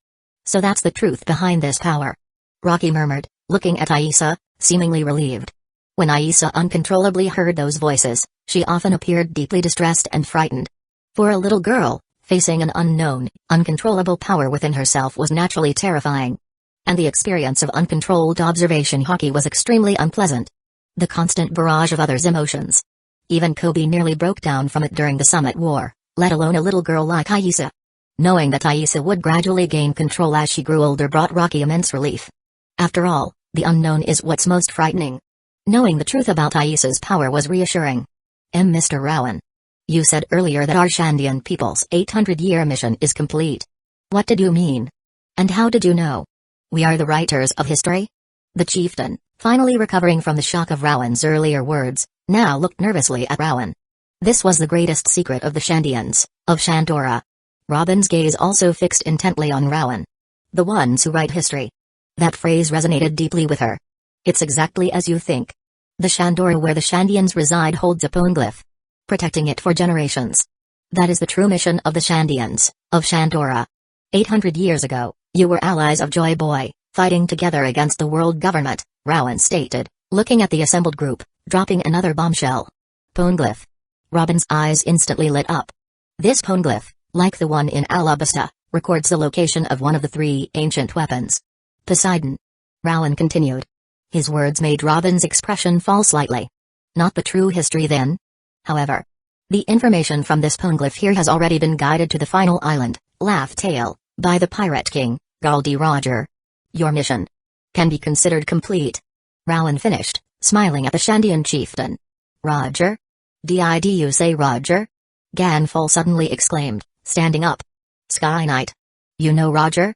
Luffy's eyes lit up. Rowan had previously explained to them who the Pirate King was, and why their history was now guided to the right place. Many years ago, Roger came here, just like you, riding a monstrous current. We became friends. He was a very generous man. I never imagined he would become the Pirate King. Ganfall reminisced, his expression filled with nostalgia. So, the history we guarded has truly been guided to where it belongs? Our mission is really complete? We don't need to fight anymore? The Shandian chieftain trembled, his voice choked with emotion. Correct. Rowan confirmed with a solemn nod. The Shandian chieftain instantly burst into tears, overcome with emotion. Condition met. Side quest reward triggered.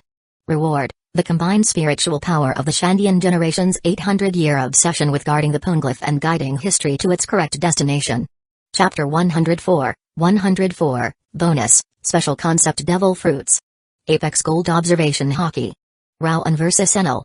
VMM. An immense surge of spiritual power, drawn from the very fabric of the world by the strongest trait system, poured entirely into Rowan's being. Spiritual power. The most unique power system in the One Piece world. Both hockey and devil fruits originated from it. And like hockey, spiritual power could also be stored, lingering indefinitely within the world itself. This particular surge of spiritual power was the accumulated obsession of the Shandian people, of Shandora, for generations. Their unwavering determination to protect the poneglyph and guide its history to the correct destination, amassed over 800 long years. Now, with the Shandians' generational mission fulfilled, this spiritual power should have gradually dissipated. But the strongest trait system intercepted it, directly extracting the fading energy from the world and channeling it into Rowan. No wonder the system could only extract the corresponding spiritual power after the obsession. Mission was fulfilled. A flash of understanding lit Rowan's eyes. Spiritual power born from obsession seemed to form a knot in the fabric of the world. Just like Joy Boy's pure spiritual power manifested as incredibly potent conqueror's hockey, stored within the ancient robot. It existed as a knot, waiting for specific conditions to be met. Only when the ancient robot was willing to release it could that hockey knot be untied, its power fully unleashed. Spiritual power from obsession worked similarly, except the knot was intangible, woven into the world itself. When the obsession was fulfilled, this intangible knot naturally unraveled, releasing the spiritual power within. The condition for extracting this power was for Rowan, the system's wielder, to help those bound by the obsession fulfill it. This created a spiritual transmission channel, much like how Rowan equipped traits from Luffy and the others. The unraveled knot of spiritual power could then be drawn by the system and absorbed by Rowan. Using devil fruits as an analogy made it easier to understand. Devil fruits were manifestations of past human desires. A form of spiritual power. Someone wished to become fire, and the flare fruit appeared, allowing its eater to become a flame human. The fruit itself was the physical manifestation of that desire, that spiritual power, granting the power of flame. Similarly, the strongest trait system had now manifested the Shandians' collective obsession, essentially weaving it into a special, conceptual devil fruit of pure spiritual power, and infused it into Rowan. Then, under the effect of Born of the Sea, this immense spiritual power was perfectly digested by Rowan. Used to enhance his conqueror's hockey. An intense crimson-black light flashed briefly in Rowan's eyes. Thanks to the Born of the Sea hockey training cheat code, this massive influx of spiritual power was instantly and perfectly assimilated. Rowan had complete control over his newly enhanced hockey. There was no risk of unconscious leakage or uncontrolled outbursts. This spiritual power was incredibly strong. It boosted Rowan's conqueror's hockey by the equivalent of roughly 2 deep gold trait levels. Just as Rowan suspected. Though the individual Shandians were not exceptionally powerful, their collective obsession, steeped in 800 years of history, had accumulated into a truly vast reservoir of spiritual power. And according to the system's feedback, the spiritual power he would gain from lighting the light of Shandora, fulfilling Noland and Kalgara's 400-year promise, would be even greater. While protecting the Poneglyph and guiding its history was the Shandians' generational mission spanning 8 centuries, the mission itself was somewhat abstract. Over generations, only the chieftain truly understood its full meaning. But lighting the light of Shandora, that was a very concrete, tangible goal. For 400 years since arriving in the White Sea, countless Shandian lives had been sacrificed for it. It was the shared, unwavering consensus of all Shandians for 4 centuries. The spiritual power generated by such an intense, focused obsession would naturally be far more potent than that of the more abstract Guardian mission. If the 800-year obsession with guarding the Poneglyph yielded hockey strength equivalent to 2 deep gold traits, what heights would his hockey reach after lighting the light of Shandora and absorbing that immense spiritual power? Rowan's eyes flashed with an astonishing crimson-black light.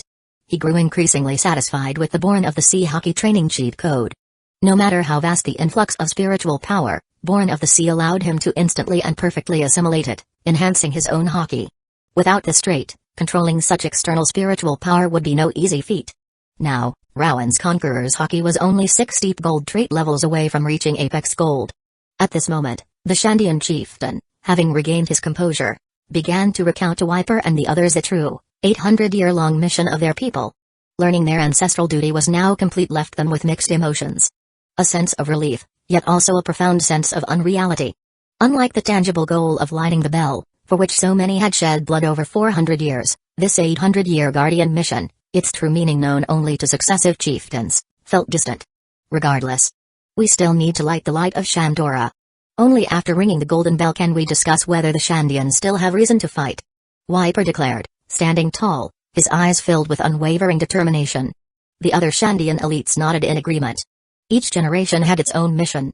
Perhaps 800 years ago, their ancestors' greatest duty was to protect the Poneglyph. But for their generation, the mission was to light the light of Shandora. I too shall give it my all. Ganfall added, standing up, his expression equally serious.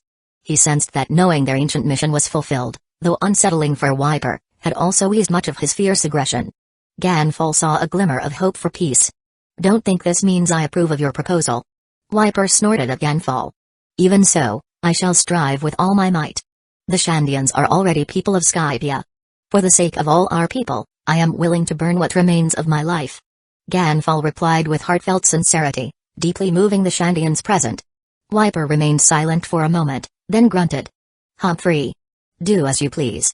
Ganfall and the Shandian chieftain both smiled. Yosh. Let's go beat up that Enel guy and light the light of Shandora. Luffy yelled, jumping up excitedly. Enel is a Logia user.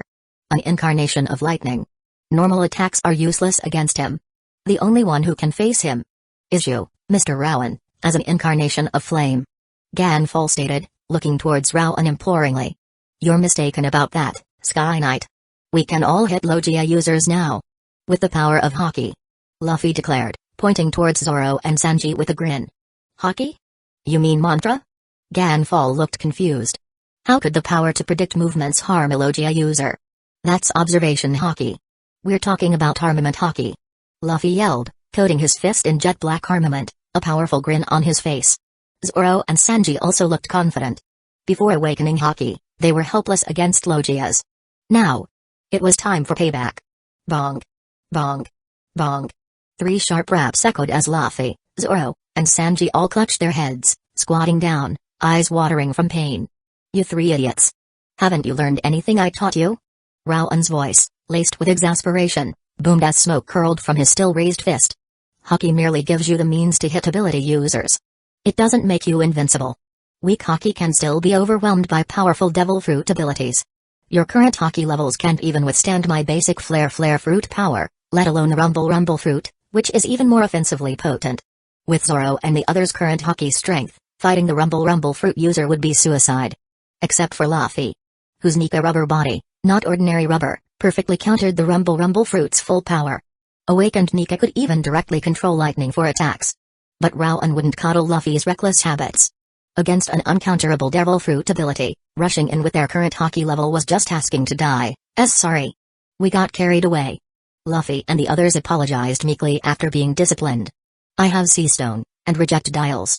Enough to land a fatal blow on Enel. Rowan, if you can provide cover with your Logia abilities, give me a chance to get close to him. Wiper offered, explaining his own combat capabilities. Sea Stone? The power of the sea itself? They have that in Skypiea? Nami asked, surprised. The clouds here. They're formed because of sea energy from below. Let's call them sea stone particles for now. These particles create this special environment, forming the Sky Islands. Sea stone's power isn't uncommon here. Rowan explained, smiling at Nami's curiosity. Oh, I see. No wonder we felt so weak in that misty cloud layer. Luffy and Chopper exclaimed, finally understanding. But things like that won't be necessary. You all just focus on dealing with those priests and God's army soldiers. Rowan stated, looking at Wiper and the others, an astonishing crimson black light flashing in his eyes. As for Enel, leave him to me. I'll let that frog in a well know just how vast this sea truly is. Rowan declared, laughing with absolute power. Crackle. Crackle. Crackle. Terrifying arcs of crimson black lightning now swirled around Rowan. This power is.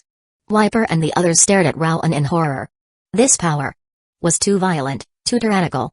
Even though it wasn't directed at them, they felt a suffocating pressure wash over them. That's Conqueror's Haki.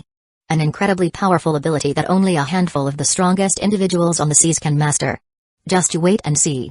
That so-called Enel. I bet he won't even be able to take one hit from Rowan. Usopp declared proudly, hands on his hips, laughing boastfully. Why are you so proud? Zoro grumbled, smacking Usopp on the head. He then looked intently at the crimson black lightning surrounding Rowan, his eyes burning. To wield such violent, tyrannical power was truly awe-inspiring. Conqueror's Haki. Ganfall, Wiper, and the others murmured the term, their faces filled with profound shock. Let's go. Ring the golden bell. Rowan commanded, surrounded by crackling crimson black lightning, his voice resonating with absolute power. Ooh. Inside a palace adorned with the character for God. The Shandians and Ganfall had joined forces. A man with bare feet, long earlobes, and large thunder drums strapped to his back, smirked playfully. User of the Rumble Fruit, Enel. The moment the Shandians entered the upper yard region, Enel's observation Haki, amplified by his Rumble Fruit, had detected everyone's presence. And some Blue Sea dwellers too. Interesting. Teaming up with some rats to try and overthrow my divine rule? Yeah ha ha ha. Enel let out his signature laugh. Very well. The maxim is complete. In that case, let the survival game begin today. Yeah ha ha ha. Enel cackled. The Maxim was the golden arcanel built using Shandora's gold, capable of utilizing his Rumble fruit's energy to fly to his so-called endless Va Earth. The moon. Seizing godhood here was primarily for this purpose. Today, the Maxim was finished. Next was to let this unnatural sky island fall from the sky using his Rumble powers. As a celebration for his journey to the endless Va Earth, Enel wore a condescending, superior smile. These blue sea dwellers also use mantra? And that girl's ability is a logia. Enel, monitoring events in upper yard with his observation hockey, first frowned, then his expression shifted to delighted surprise. This ability is an incarnation of sand? Perfect? Absolutely perfect for the endless Va Earth. You shall be one of the 5 chosen to accompany me, your god, to the endless Va Earth. Yahahaha. Enel sat up, spreading his arms wide, laughing maniacally. He had decided to take 5 attendants with him. This power of sand delighted him immensely. As for the sand user herself, or the blue sea dwellers who could use mantra, Enel dismissed them completely. Lightning was the strongest logia. What is that black power? Enel suddenly noticed Zoro, Luffy, and Sanji using armament hockey. With their combined armament and observation hockey, the battle against his 4 priests was completely one-sided. Vivi, too, wielding her sand fruit, was giving another priest a terrible beating. Without armament hockey, mere observation hockey was useless against a logia. Enel frowned slightly at this unfamiliar black hockey. Not because he feared it. But Enel, who considered himself omniscient and omnipotent god, was annoyed. There's a power he doesn't know? Learned something new, have we, Enel? Just as Enel continued to monitor the battles with his mantra, a calm, superior, amused voice sounded from directly above him. Enel's pupils constricted. He snapped his head upwards.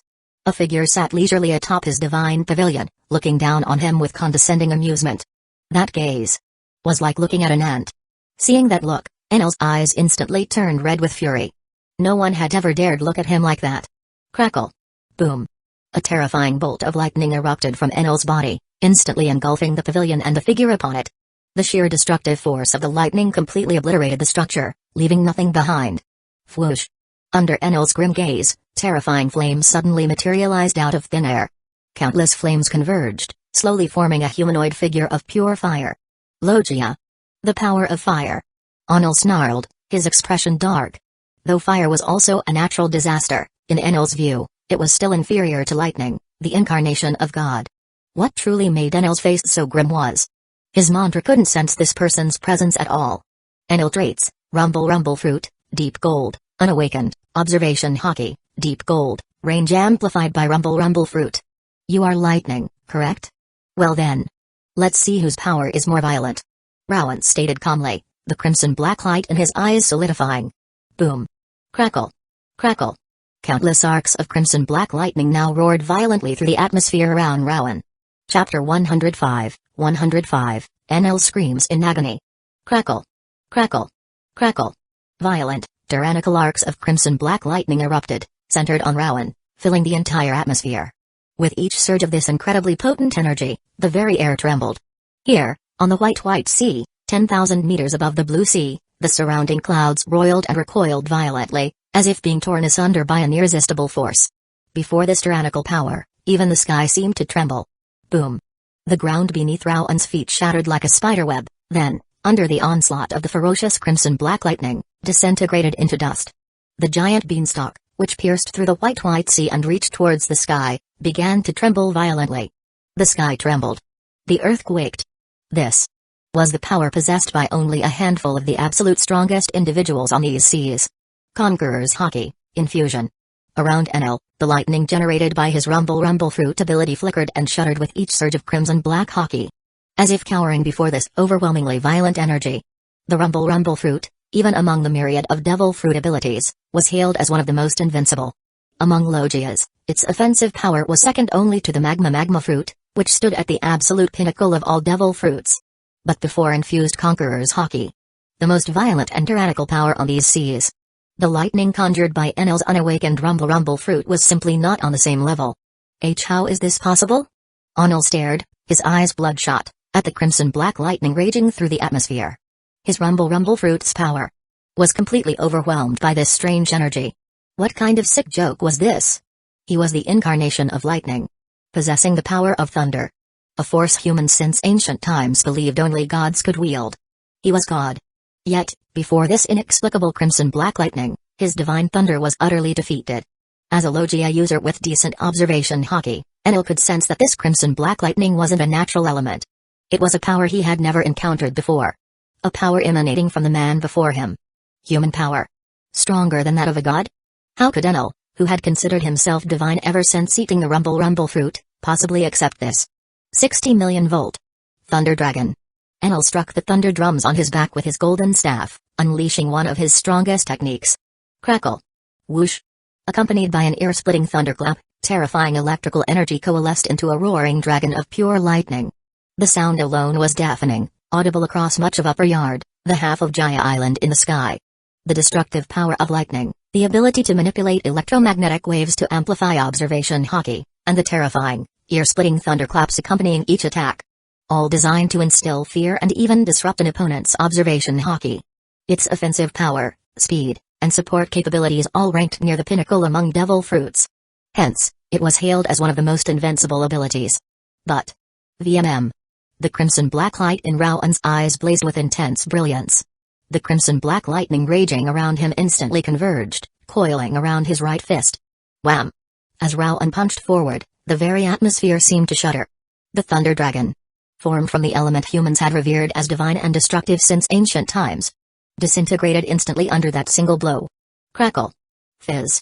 The sound of the dissipating lightning now sounded almost like a mournful wail. The power of an unawakened rumble fruit stood no chance against infused conqueror's hockey. Complete, utter defeat. Enel, his eyes practically bulging out in horror, looked comically pathetic. That's not how you use a devil fruit ability, brat. Rowan stated, his voice radiating power.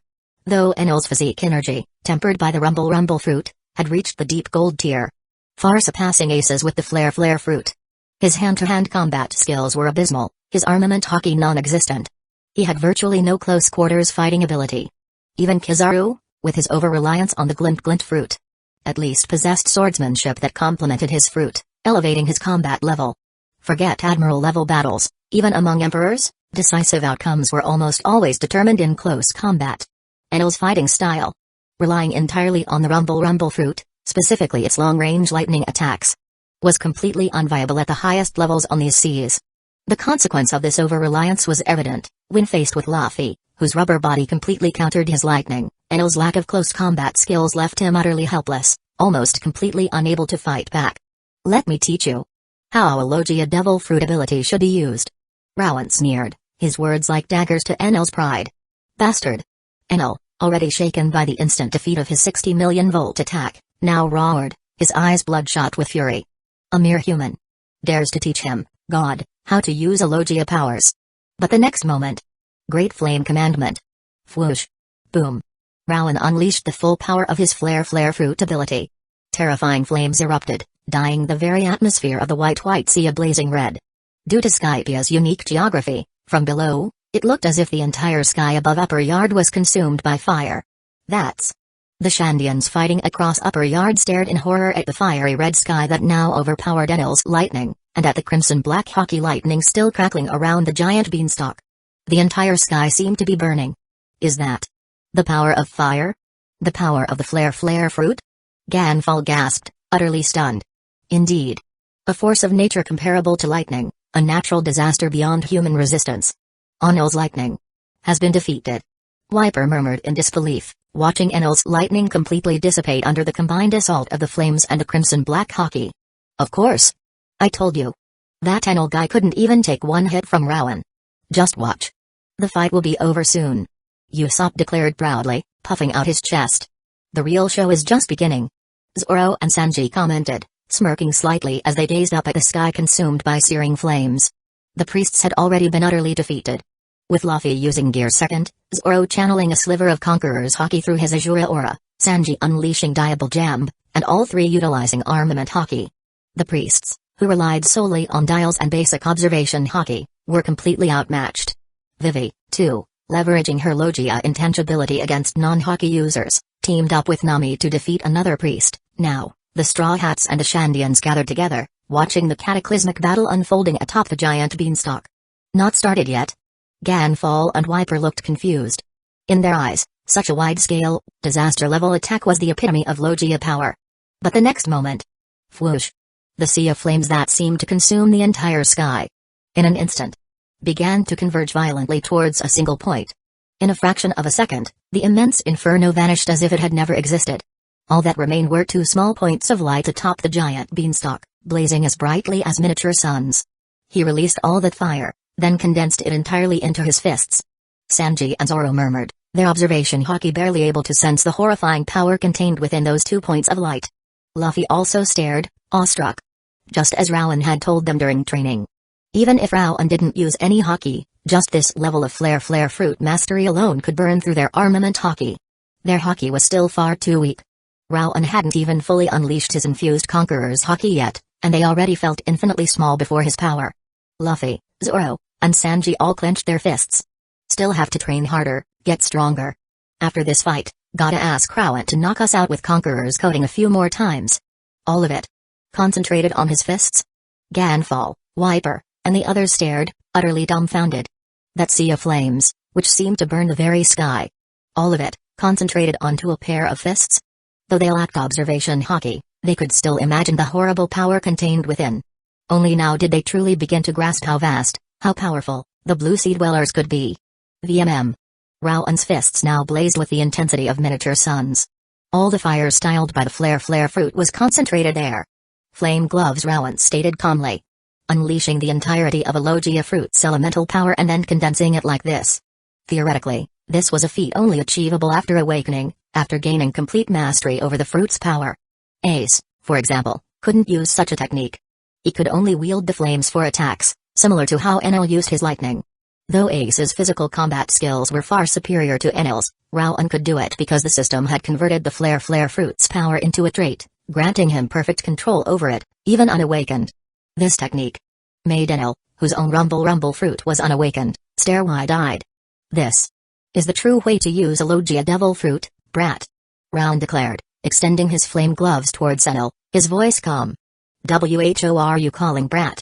Hearing Rowan's condescending tone, veins bulged on Enel's forehead, his eyes bloodshot. He was God. To be addressed, to be looked down upon, like this. Don't get cocky. Crackle. Whoosh. Enel transformed into a bolt of lightning, vanishing and instantly reappearing above Rowan. 100 million volt. Vari. Enel roared, his eyes flashing with savage triumph. So what if this guy's attacks are stronger? He was lightning. He can move through the atmosphere at the speed of lightning. Fire was ultimately inferior to lightning. Enel, having just reformed from his elemental state, began to gather the 100 million volt charge, ready to unleash it in an instant. But as his vision cleared, Enel's pupils constricted violently, his face contorting in utter horror. A fist, blazing like a sun, was already right before him. It was as if Enel himself, moving at lightning speed, had flown straight into it. Boom. The sun-like fist slammed squarely into Enel's face. Whoosh. Enel shot backwards like a cannonball, crashing through the massive trees and rocks of Upper Yard. These ancient, oversized plants, unique to this environment, shattered like twigs under his impact. A deep, terrifying trench was carved across Upper Yard. Crash. Finally, Enel slammed into a giant rock formation, buried under an avalanche of debris. Crackle. Bang. After a long silence, lightning erupted from the rubble, blasting the rocks apart. A figure of pure lightning staggered out, then solidified, dropping to one knee, panting heavily. Enel's face, where Rowan's fist had connected, was completely caved in and twisted, the bones clearly shattered. His skin was severely burned. The excruciating pain from the impact and the burns made Enel sweat profusely. Hiss. The intense agony forced a strangled scream from Enel's lips. Since eating the rumble fruit, he had never been injured. Let alone so grievously. If he hadn't instinctively elementized after being hit, his internal organs and every bone in his body would have shattered. This single punch made Enel scream in agony. What horrified Enel most? His mantra hadn't detected any of the man's movements. Instead, the man's fist seemed to have been waiting for him, striking him before he could even unleash his own lightning attack. It was as if the man had predicted his every move. How?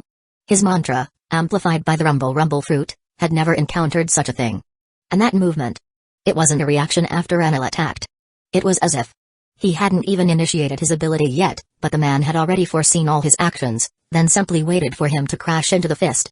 Mantra worked by sensing an enemy's movements and presence the moment they initiated an attack, analyzing their subsequent actions and trajectory to evade. But this man's performance was like he could see the future. And he could actually harm him, an incarnation of lightning. Anil clutched his shattered face, howling in pain, his mind filled with absolute terror. Crackle. Whoosh. Accompanied by a flash of crimson-black lightning, Rowan appeared before Enel.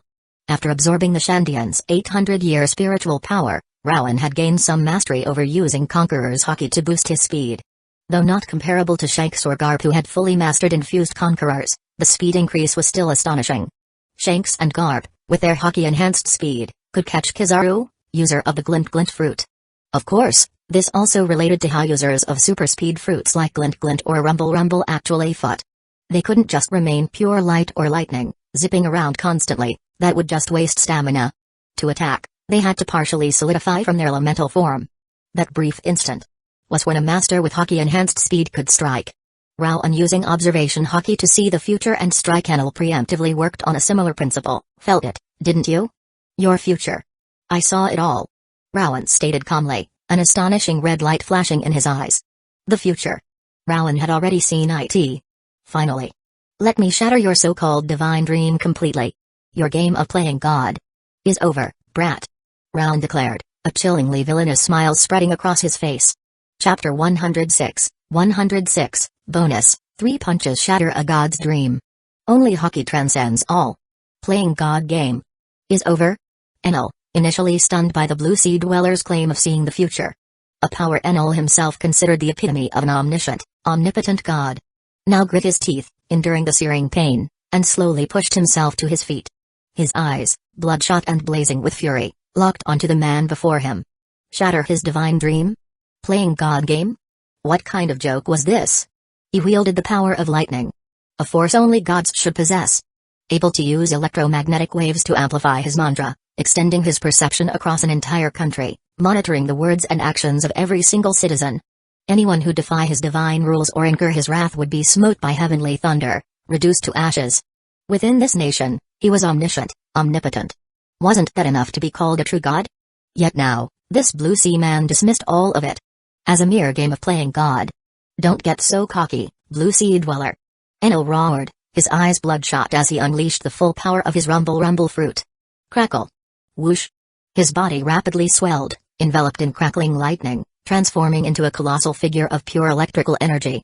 200 million volt. Amaru, Thunder God. How's this? Blue Sea Dweller. My divine form. Enel's thunderous voice boomed.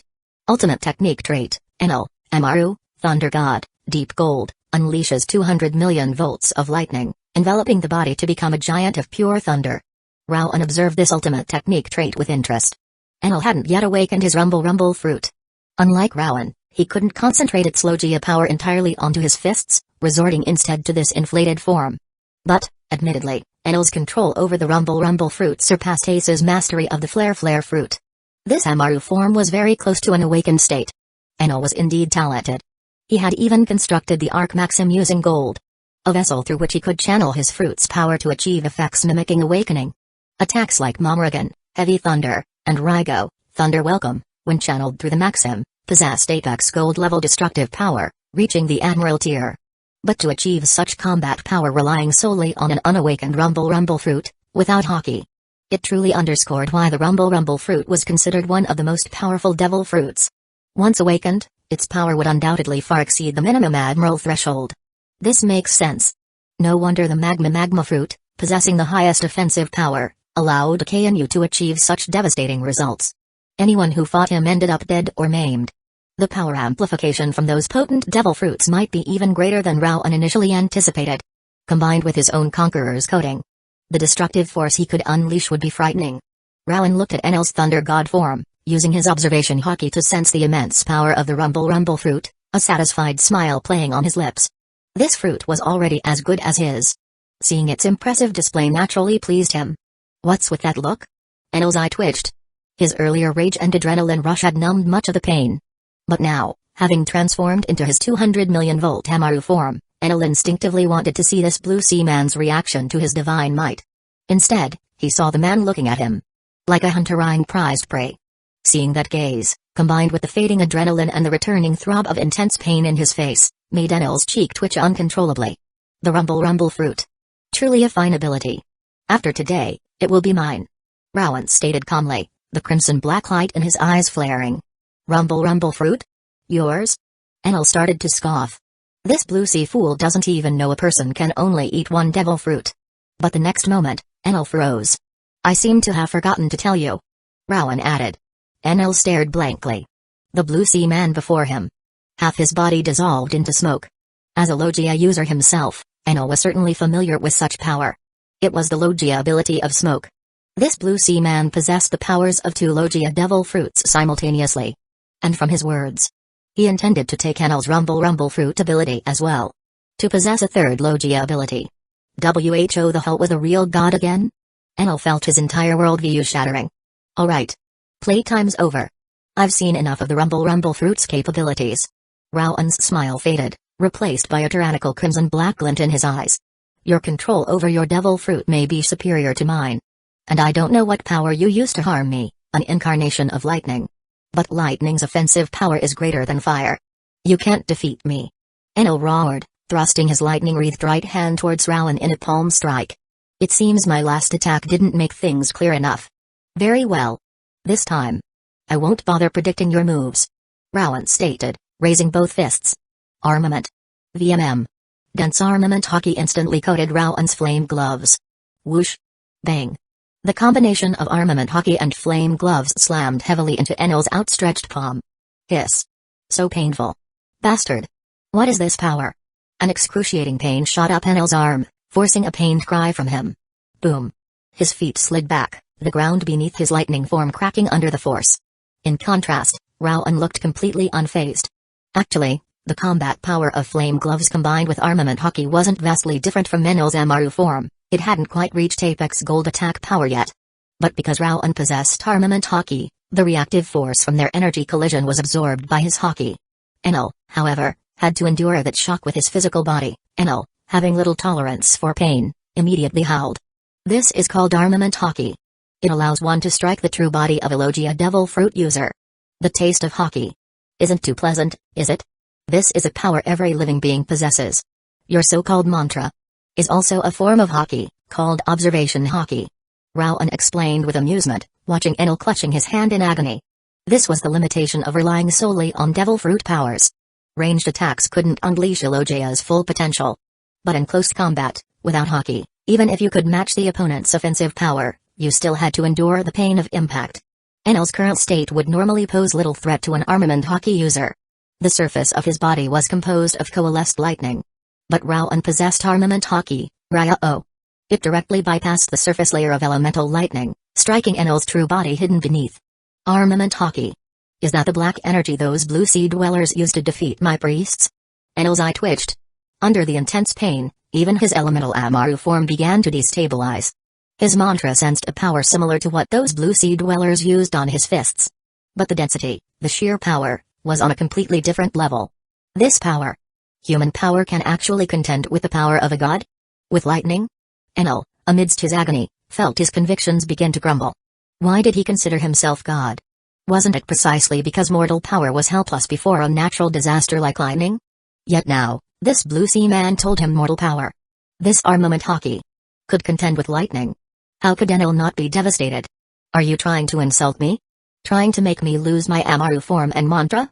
Close-range attacks involving contact won't work on you. Then, I'll use long range. Enel roared. All the lightning energy in his body surged towards Rowan.